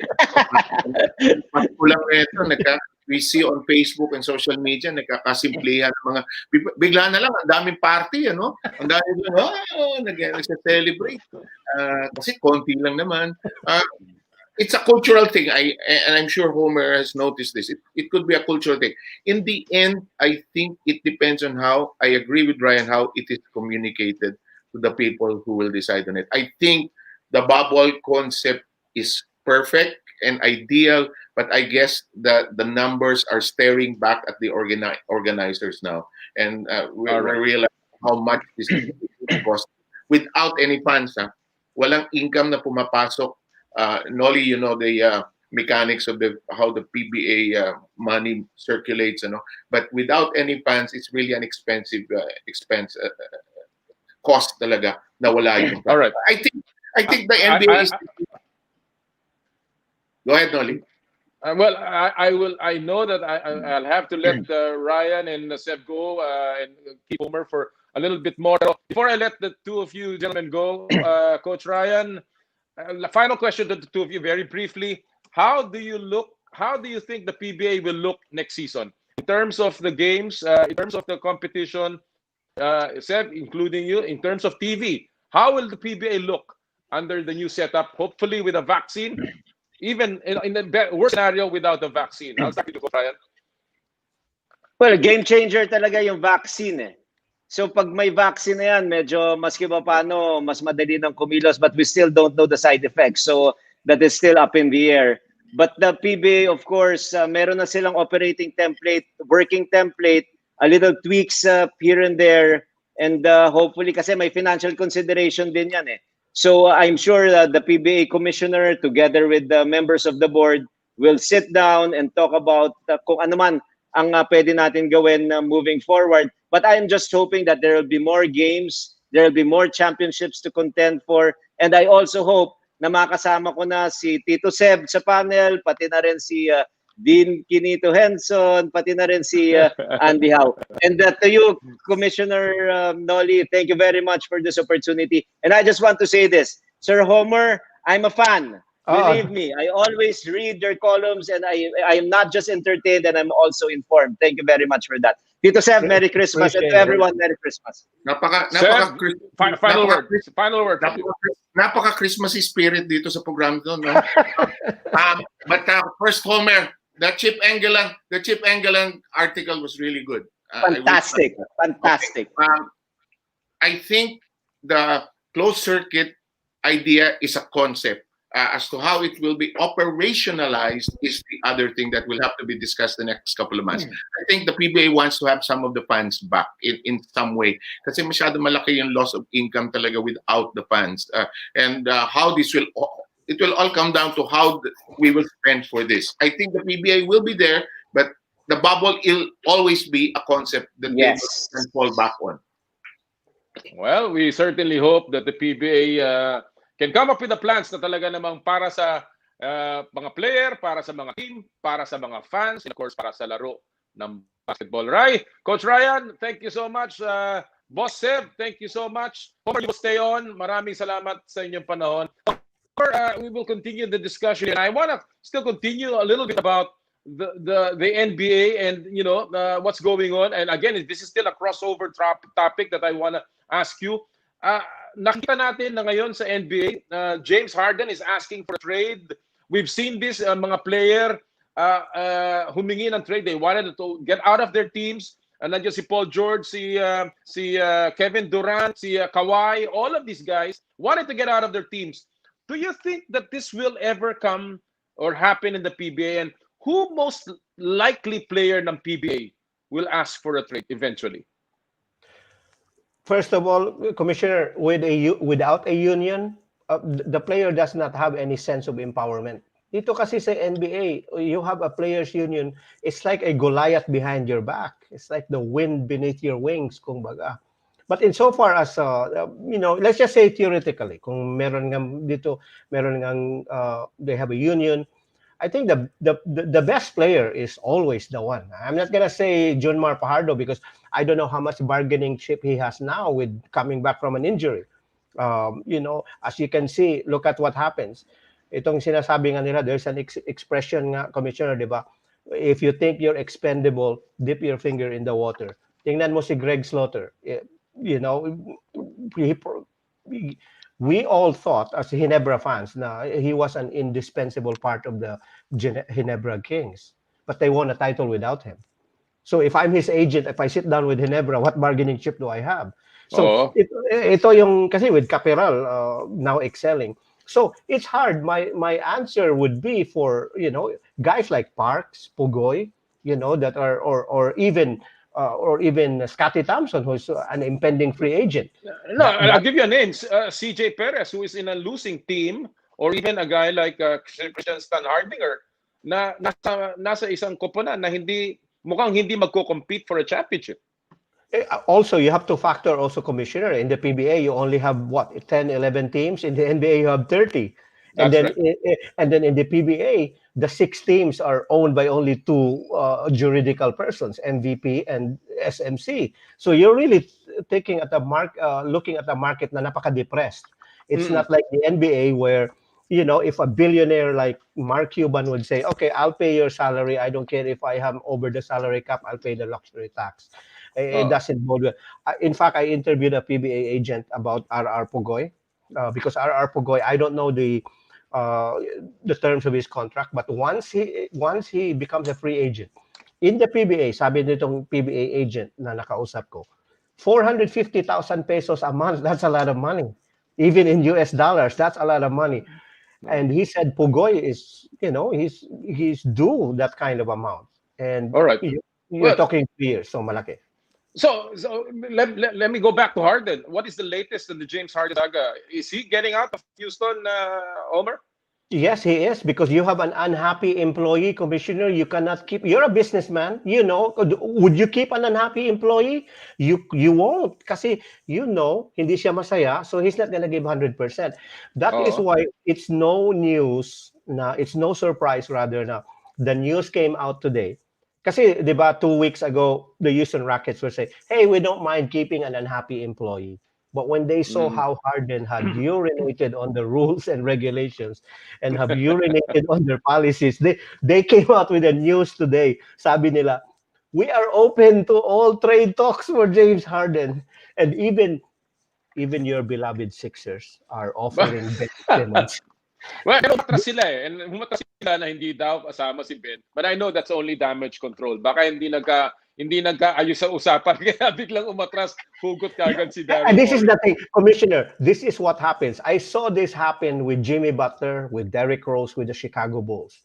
Pag may rift na yung team, lumalabas na yung mga amoy. I mean, do you think ESPN really just got that news from a random bystander na si Harden daw nagpa-party, si Harden daw gustong pupunta ng Las Vegas? The reporter just did it. It didn't just fall out of his lap, Commissioner. That was leaked by the team, I would like to believe. So, all right, let's leave James Harden behind because whether or not he goes to the Philadelphia 76ers, medyo he's out of shape, so I don't want to have. Yeah, he is, Commissioner. All right, you know what, Commissioner? Here's the best thing. Go ahead. Go ahead. No, go ahead. Just finish your thought. Last year, James Harden looked like a Greek god.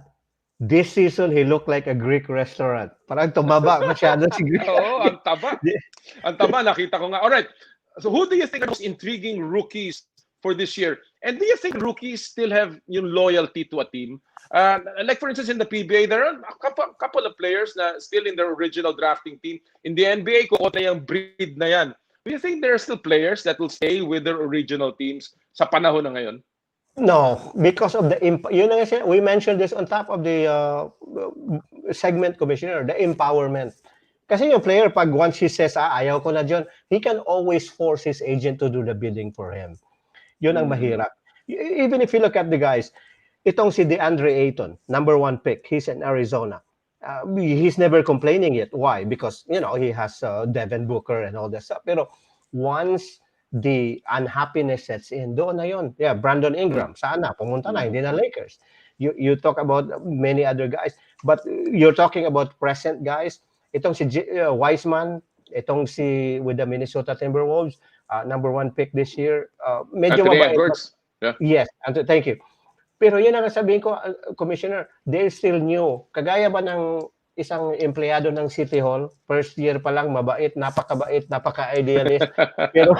pero 6 months later, malaman na yung mga under the table deals, wala na. So that is a very hard question to answer, Commissioner. But I still have faith in the human spirit. Pero I'm not holding my breath. So mahirap. Homer, what do you think? And as we review the NBA, what do you think did the NBA accomplish this year? And what did the NBA season really represent? It represents hope, Commissioner. Kasi you have to remember when the NBA put up the bubble, wala pang vaccine. There was no light at the end of the tunnel. And this was an investment of $150 million without knowing what the outcome would be. Even Commissioner Adam Silver had said, that we will not risk the health of our players. Once this thing works out, we will fold it like an accordion and we will leave.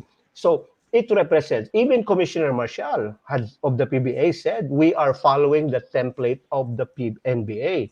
And now the FIBA is following the template of the PBA.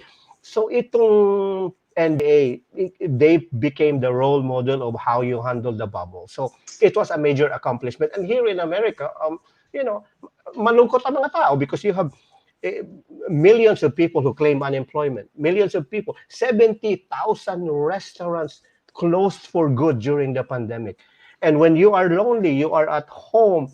And you know nga, sabi na in your earlier segment with Francis Ochoa, a friend of mine from Philippine Daily Inquirer, he made a very good point that sports is a unifying element. Even in the poor countries, you know, pag manalo sila ng World Cup ng Brazil, they don't care what they have for lunch. They have the World Cup. Nalo tayo. So sports is a unifying element. So that's what the NBA did. Yeah. Well, you said this is a season of hope. Sabi mo, nagbigay ang NBA ng hope. So, talking about the Christmas season, what do you think is the most awaited Christmas Day game? Commissioner, every year there's always LeBron James. So I always say LeBron James because right now he's the man. I've never been a LeBron James fan, you know that. But I'm also a guy who, like you, who gives credit where credit is due. This guy, Commissioner, is 35 years old. Everybody in his draft class except Melo Anthony and a few other names, wala na. It's either they're home cooking chop suey or they're retired. But LeBron James is still winning championships, Commissioner. So how can you not say, ito nga kinatatakutan ko kasi, you know, I write for Spin.ph, as you know, and it is social media is a poison well. Kasi, Commissioner, I'm thinking of jumping the bandwagon to the Lakers this season. Pero alam ko naman ang I know the backlash that will come. But I also am like you, Commissioner. I want to associate myself with a winner. I love Alex Fiala. I love Yuka Sasso. I love everybody who's a winner, Commissioner. Pero ako, I'm not jumping my wagon. I'm not jumping off my wagon yet. I'm still with the pathetic Philadelphia 76ers. Commissioner, there are people who are hopeless optimists, Commissioner. Unfortunately. But talking about optimism, do you think the NBA will finish its season this year? Well, given all of this, tumataas ang kaso ng Amerika, and of course, they will be playing out of the bubble. Nakita na natin, may mga kaso na ng positive. Golden State and Draymond Green and a couple of guys. Do you think matatapos ng NBA ang season nila? Yes, they will, but they will crawl to the finish line, Commissioner. And the only reason why I say that is because, you know, I'm saying necessity is the mother of invention. The necessity here is the money, Commissioner. Yung mga contracts ng NBA. That's the NBA doesn't care kung walang tao ang arena. It's because the advertising dollars, the broadcast dollars, as long as you're on TV, we make money. So, yung problema, like here in Chicago, we have 10,000 COVID cases just today. So can you imagine? And the Bulls are playing at My the goodness. and the Bulls are playing were playing at the United Center last weekend. Walang tao. But the Bulls could care less. Kasi, you know, the NBA has to go to get that money. Yeah. Same thing with the NFL. So ito lang, because of the COVID rises, like the COVID cases rising all over the United States, yun ang mahirap. So I think they will finish it because Adam Silver is intent on finishing it. Pero nga, mahirap. It would not be like the bubble, Commissioner. It would be like, oh, there are 15 players, Commissioner, in every NBA roster. So if 2 gets positive, you still have 13. So you're still good to go. Even if you have 5, then you still have 10 players to go. Well, sana nga, lahat tayo umaasa na sana naman kahit papano bumalik yung normalcy and, you know, somehow mag-enjoy tayo sa panonood muli ng sports. Homer, it's been a terrific 2020 for me personally with you, telling us all about these stories about the NBA and alam ko marami sa ating mga tagapakinig ang natuwa at kami nagpapasalamat and we certainly wish you a Merry Christmas and your family and a terrific New Year with or without the vaccine. Have a fantastic 2021. You too, Commissioner. Ang akin lang sana, my only wish, my fondest wish for 2021 ay sana ma-infected ako ng intelligence mo, yung good looks mo, saka yung swing mo, Commissioner. So yun lang. And also, I'd like to thank Gab Malyari, Mike Santillan. They were really the people who discovered me, so to speak, Commissioner. And to provide that bridge that got me to where Power and Play is. And I'm very flattered. Yun na nga, nakita ko yung tweet kanina. This is supposed to be a happy moment when I go to Power and Play. But today I almost cried kasi the lavished with praise by Sev and, you know, Alan, Coach Gregorio. It's just amazing. And you, Commissioner, you've always been a good friend and thank you for having me at Power and Play. Maraming The best salamat. for 2021. See you soon. Yan po mga kaibigan, ng ating kaibigan si Homer Saiso ng Spin.ph correspondent para sa NBA Live from Chicago. We'd like to thank Coach Ryan Gregorio, ang aking kaibigan Seb Sarmenta. Si Seb, I've been with him for so long in our broadcasting career.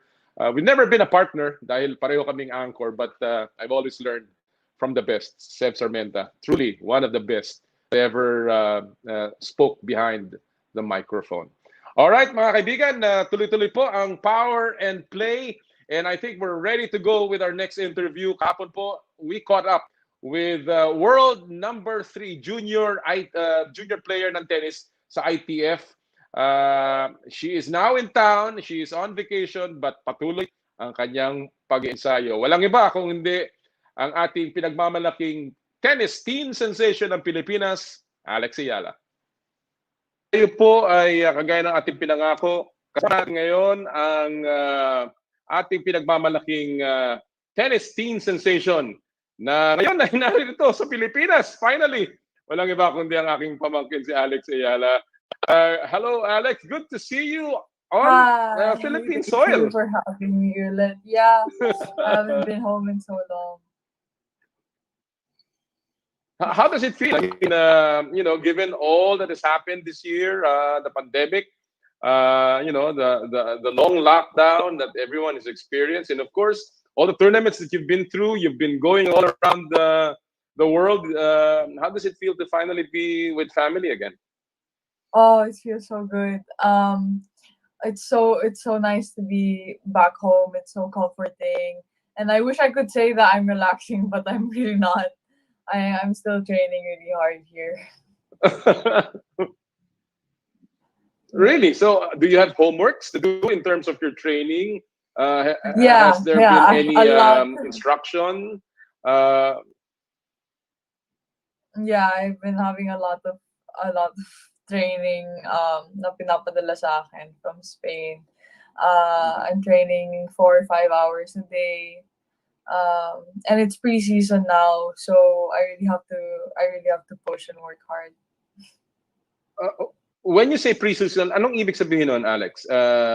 Preseason for the new season Yeah, of the tour? preseason is basically usually it's a month or two. It's a training block in during winter where you don't compete and it's all training, training, training. And usually you focus more on fitness and it's going to be the base for the rest of the year. Okay, so this is really the time where you prepare. This is the time when you get in shape. This is the time when you try to get stronger in certain areas of your Yeah. game, and which is really not a very good thing to do in the Philippines during Christmas season, Alex. Dito yung panahon na tumataba ka, kakain ka ng Yeah, lechon, yeah. kakain ka ng medianoche, and then puyat No, ka I'm on gabi-gabi a because you diet have and mga and everything has so, to so you be cannot done. enjoy your Yeah, stay. I mean, no naman, I can enjoy, just in moderation. All right. Well, talking about in moderation, this year has not been a high octane year. Everything has been done in moderation because of what we found ourselves in. Pero alam mo, parang it's so long ago when we celebrated your Australian Open Doubles Championship. Yung pala, it was only last January, no? And then of course you had your French Open semifinal stint in the singles. It's been so long that it seems like that happened so long ago. How would you describe this year for you, Alex, in terms of your performance in the tour? I think I am very proud of how I performed this year. I'm very happy with the results and especially with the given circumstances and all the obstacles. I'm really happy that I got to compete and got to put out results also. I'm very thankful to my family and very thankful to my team back at Rafa Nadal Academy for helping me do that. And I'm just happy everyone's safe and healthy. You obviously had goals and expectations this year. Every athlete has, and obviously there were things that you wanted to accomplish with or without the pandemic. What were those that you were able to actually achieve, and what were those naman that you kind of fell short in terms of your expectations? Well, my goal for this year in terms of juniors was to uh, end the year in top 10. And now I am, I think, currently number 3 in the world for juniors ranking. So I'm really happy about that. I fell short with my goals in terms of futures and WTA. Obviously, I haven't been able to join as many tournaments as I had hoped at the beginning of the year. Um, but still, I'm still continuing to work really hard and trying to stay positive and be optimistic for next year. There were ebbs and tides, highs and lows this year. Yung pagkapanalo mo sa Australian Open, and of course, your strong performance in the French Open were the highs of this year for you. But were there any other notable highlights that people sometimes gloss over? Well, I don't know. For some people, it might not be a big deal. For other people, it will be a big deal. But for me personally, I joined the 25,000 tournament in Spain recently, and I beat someone who was ranked 240 in women's. For me, that was a really big accomplishment. Really boosted my self-esteem. I've gotten a ranking already for women's, although it's not so, it's not amazing. It's still not so good, but I'm still happy about that. It's still, a step towards where I want to be. And as I said, I hadn't been able to compete as much as I had hoped. So hopefully next year will be better. In terms of your game, Alex, are you satisfied with the progress that you are making, and what areas do you feel still need work in terms of your overall game? Well, yes, I'm very happy with how much I've progressed over the course of this year. I think I'm at I don't know how to say, it, but I'm at the best I can be for this year. I want to say that because I have been working as hard as I think lately I've been working harder than I have in my entire life. Like I'm finishing the day dead every single day, and the coaches and my parents and my family have been putting in so much effort also. Obviously, there are still a lot of areas with room for improvement, which is why I'm working really hard during this preseason block. And like my serve and my fitness and everything like that. So hopefully I'll start the year strong.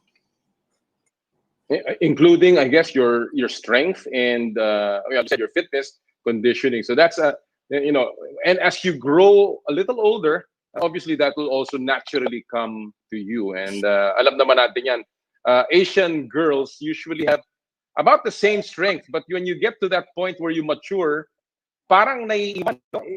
Do you find that to be a reality for you? Um, well, I'm trying to. I haven't really thought about it like that yet. Right now, I know that I need to work on my strength a lot, so that's what I'm focusing on, and that's what my fitness revolves around. So, if it does if it does happen in the future, then okay, good. Well, all of these things would not have happened if you didn't take that big leap. And of course, with your parents supporting you, going to Spain, being part of the Nadal Academy, all of these things. Do you think your hastened progress, no, yung napamadaling progress mo? Do you think that somebody like you, with similar skills, would have the same opportunities to get that kind of progress if he or she just played in Manila? Good question. I really don't know. For me, I think it would have turned out different if I stayed here. The academy is really catered to building, professional players. There are great coaches and great facilities, and a great atmosphere all in all. I think that if I had stayed here, it would be a little more difficult and more challenging to have that same environment. Because especially there are a lot of other kids who are the same level as you and are always pushing you, in like a competitive way. So I think that's what also what helps me. Alright mga kaibigan, yan po ang parte ng ating panayam kay Alex Ayala. Marami pa siyang nabanggit and hopefully we can play that at another time.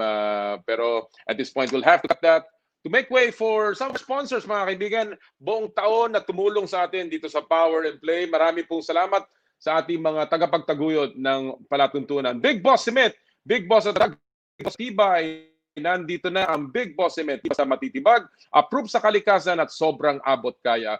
Big Boss Cement is the first eco-friendly cement company in the Philippines. First and only current cement that is produced with low to 0% of high carbon footprint raw materials. Big Boss Cement, marami po salamat kay Engineer Gilbert Cruz, ang kanilang presidente at chief company innovator. Cherry Loom, sa ganitong bago-bago ng panahon, mga kababayan, sobrang init tapos biglang ulan. Kailangan natin ng matibay at protektadong bubong. Dapat ang bubong ay yerong may aluminum para tiyak na pangmatagalan. Alam mo ba, pagka ang yero nyo ay may halong aluminum, ito ay tumatagal.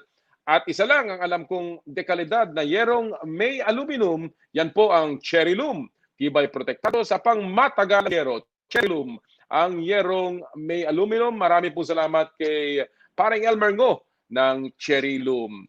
Elms Resto Bar Group, marami po din salamat kay Ma'am Malu Yambao. Elms Resto Bar Group, matatagpuan sa Calle Bistro, dyan po sa Evergotesco, sa Poblacion Makati, and of course sa Robinsons Novaliches, Elm Escobar, Elms Kapihan and Winery. Yan po ang kanilang mga numero. Tumawag lamang for free delivery. Marami din po salamat sa Joyride, ang bago ninyong kasundo.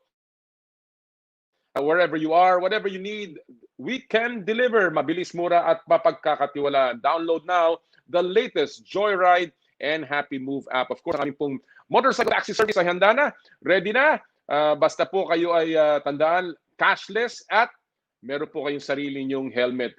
Motorcycle taxi service is also now available in Metro Cebu. Marami din po salamat, of course, sa Makelage Professional School of Makeup Artistry, ang ating official makeup ng Power and Play. And of course, marami po salamat sa Skin, Your Face and Body Anti-Aging Center.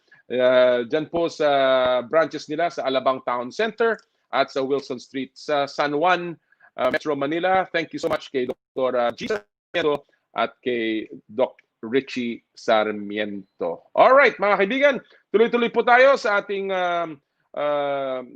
edisyon ng Power and Play today. Alam niyo po, isang bata ang nagpapakitang gilas ngayon sa mundo ng chess. Although siya ay nabalot sa isang kontrobersiya dahil sa huling niyang laban kung saan nagwagi siya dun sa Asian qualifiers ng World Rapid Youth Chess Championship 12 and under division. Nasabi siya daw ay nandaya.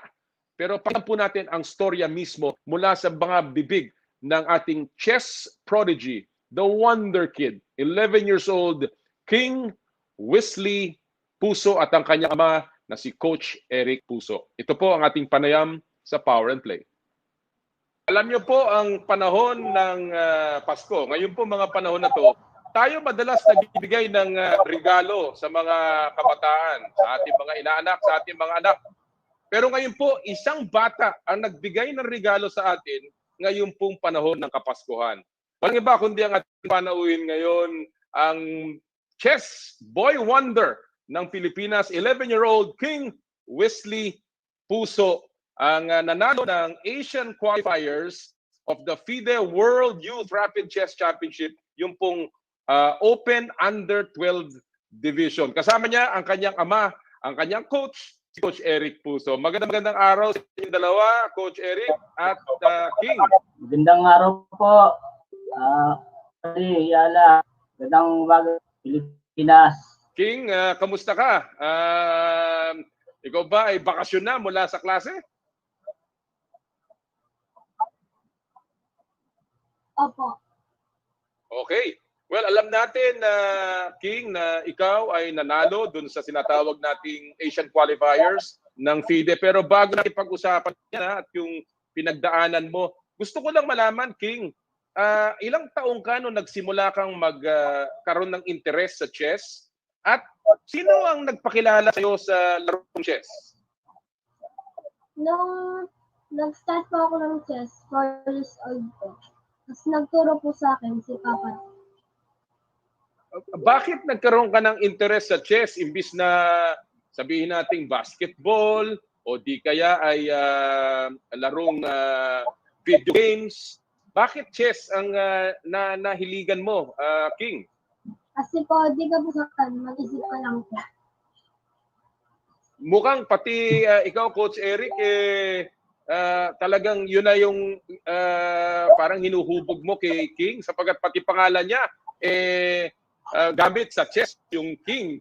Pero ano ang reaction mo nung nagkaroon ng interest si King sa larong chess? Actually, Sir Noli, dati po talaga ako, hindi ko na maglaro ng chess. Pangarap ko talaga na magkaroon ng anak na chess player, tsaka maging grandmaster someday. Yun nga yung nakita ko si King na nagkahilig sa chess. Yung lagi akong naglalaro ng chess sa bahay. Nanunod lang siya, tapos ginugulo-gulo niya yung chess. Tapos nung tinuruan ko siya, madaling makaka-catch up yung bata. Pinapakilala ko sa inyo mga piyesa, madali niyo matandaan. Sabi ko, ito, potential to. Talagang pinilit ko siyang turuan kahit mga 3 taon pa lang yan, 4 na taon. Yan, tinuruan ko na siya. Ano ang mga katangian ni King, Coach Eric, na nakita mo na kaya sabi mo medyo may potential sa paglalaro ng si King? Opo. Unang-unang nakita ko sa kanya yung yung advance yung isip niya. Pag tinuruan mo siya ng isang bagay, natatandaan niya. Tapos pangalawa yung masunuring bata. Kasi yung iba, pag tinuruan mo makulit, di ba? Hindi sumusunod ka agad. Ito, nung tinuruan ko, siya na mismo nagkukusa na maglatag ng board. 4 na taon pa lang. Tapos, sabi ko pa ako Yun po, nakita ko siya ng gano'n. King, ano ang nagustuhan mo sa larong chess? Tahimik po kasi yung laro ng chess, saka wala pong masyadong gulo. Kaya ko po nagustuhan yung chess. So hindi ka mahilig King sa magulo. Ang gusto mo yung tahimik na mga laro at siguro yung nag-iisip. Ano ba ang pananaw mo? Mahilig ka ba sa basketball, King? Hindi po. Wala akong mahilig. Oh, okay. King, nagkaroon ka ba ng formal training? Opo. Nag-train po ako ng 6 hours pataas po. So, anim na oras na nagpa-practice ka? Araw-araw ba yan, Coach Eric? Po 6 to 8 hours po yan. Routine time niya. Naglalagay po ako ng yung time. Schedule niya ngayon. Halimbawa, ito yung gagawin niya. For example, kasi ang tapos ng klase nila is 11:30 lang. So, pagkakain, 12:30, start na siya. Hanggang, hanggang alas 8 ng gabi. Minsan, gumigising pa nga ito pag may tournament time. Opo. Meron nga ang naisulat sa isang artikulo na ang sabi mo, Coach Eric, minsan si King, maagang-maaga, inuumaga sa paglalaro ng online chess sapagkat sabi niya ay may mga kalaro siya sa ibang bansa. King, sino-sino ang mga nilalaro mo sa online chess at bakit mo gustong makipaglaro sa kanila? Ay, opo, totoo po. Ito nga, napapagalitan ko to yung nagigising na madaling araw, tapos gumigising, nakita ko naglalaro sa kwarto. Yung online, PD online, kasi yung mga naglalaro doon, talaga mga ibang bansa, sa World Youth, worldwide, yung palaro po ni National Rodi, kasali po siya doon. Ano bang grade na si King at saan siya nag-aaral? Grade 6 po.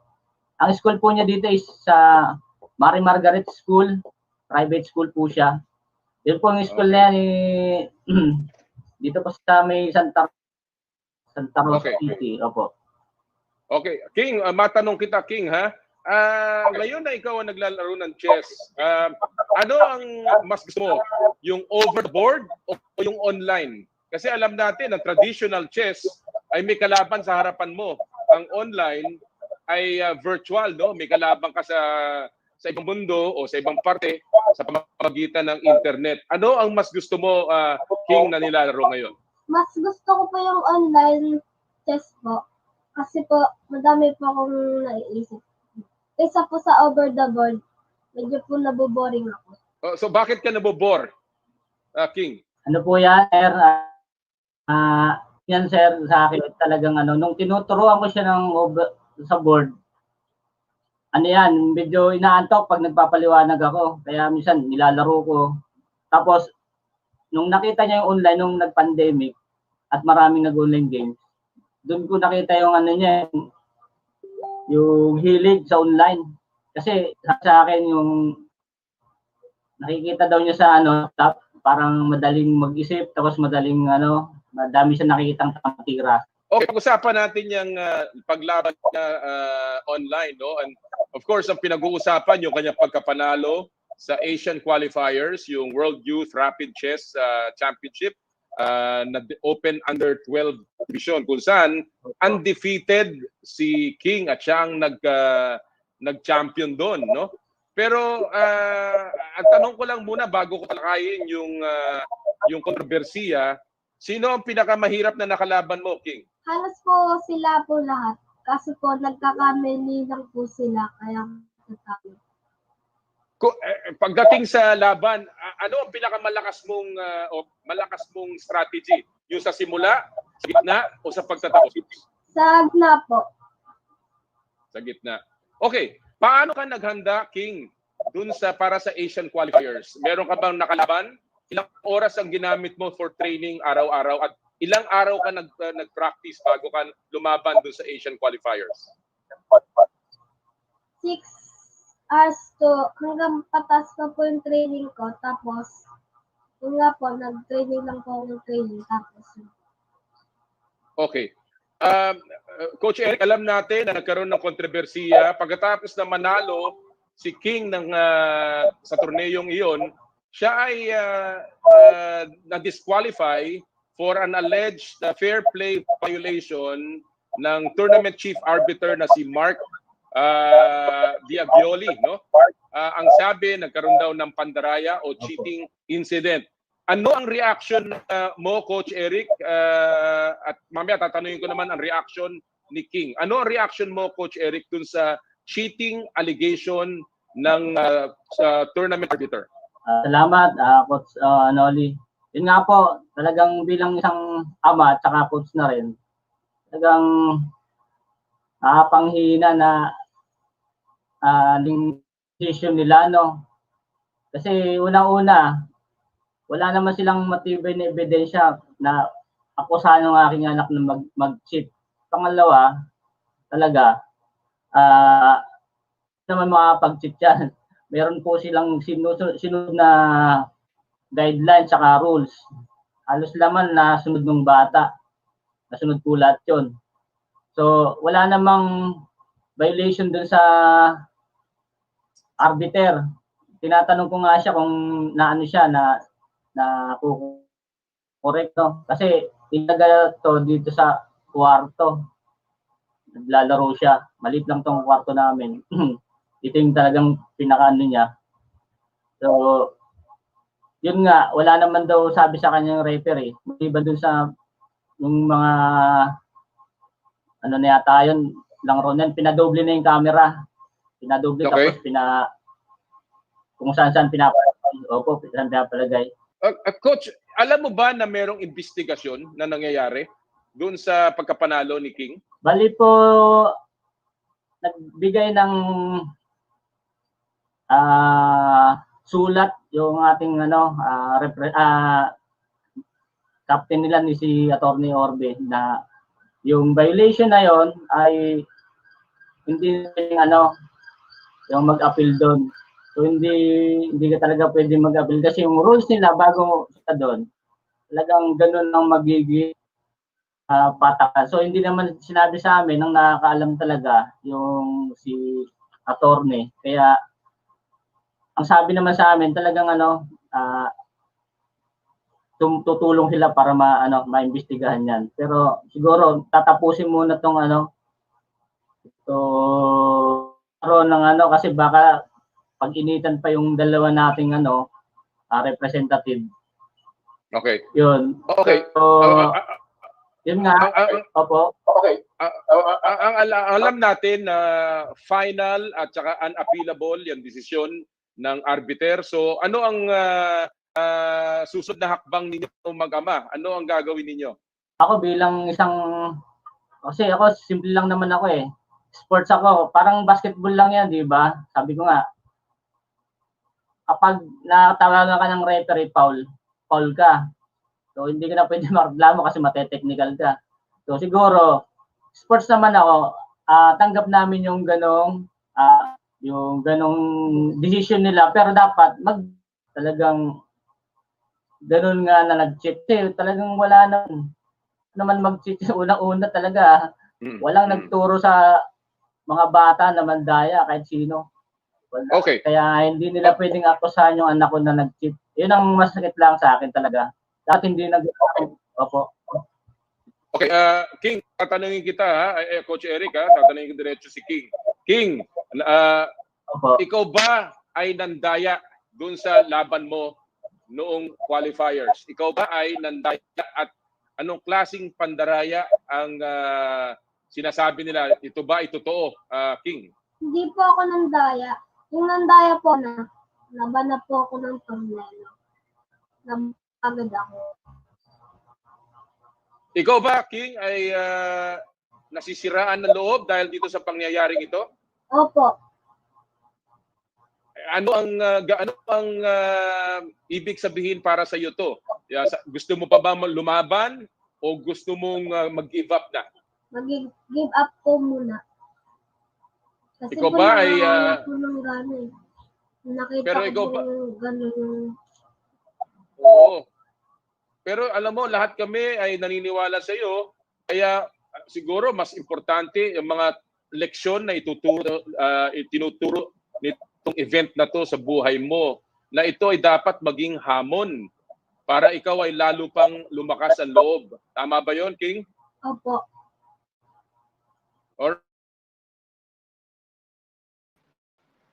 well, karanggot na lamang po ang naging panayam yan, pero we'll have to cut it now. Kakaawa ito si King Wilsie Puso. Nanalo sa isang torneo pero pinaran na nandaya at tinanggal po yung kanyang pagkapanalo at yung kanyang qualification dun sa world stage nung Rapid Youth Championship. Sayang!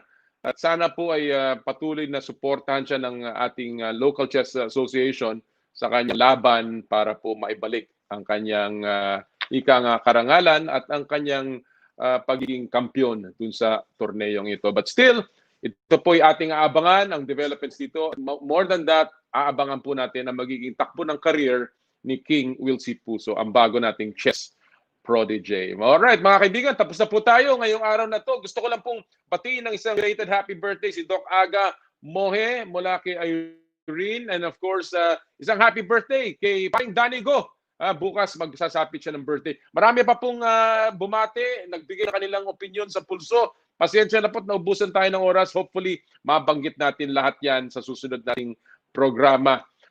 So mga kaibigan, nagpapasalamat po kami sa inyong lahat sa patuloy niyo po suporta sa Power and Play. Alam niyo po itong Paskuhan, sabi ni Kanya, busy-busy tayo na sinasagip o sasalbahin ang Pasko. Ang nakakalimutan po natin na ang tunay na diwa ng Pasko ay tayo ang sasagipin o sasalbahin ng tunay na darating sa Pasko. Kaya po sa inyong lahat, sana po ay maging makahulugan ang inyong pag-celebrate ng Pasko ngayong taon na ito. Merry Christmas everyone, at sa ngalan po ng lahat sa amin dito sa Power and Play, kami nagpapasalamat sa inyong lahat. Bumabati ng isang maligayang Pasko at lagi nagsasabing sa lahat po ng ating gawain, ad maiorem Dei gloriam, all for the greater glory of God. Happy Sports Weekend! Merry Christmas, mga kapatid!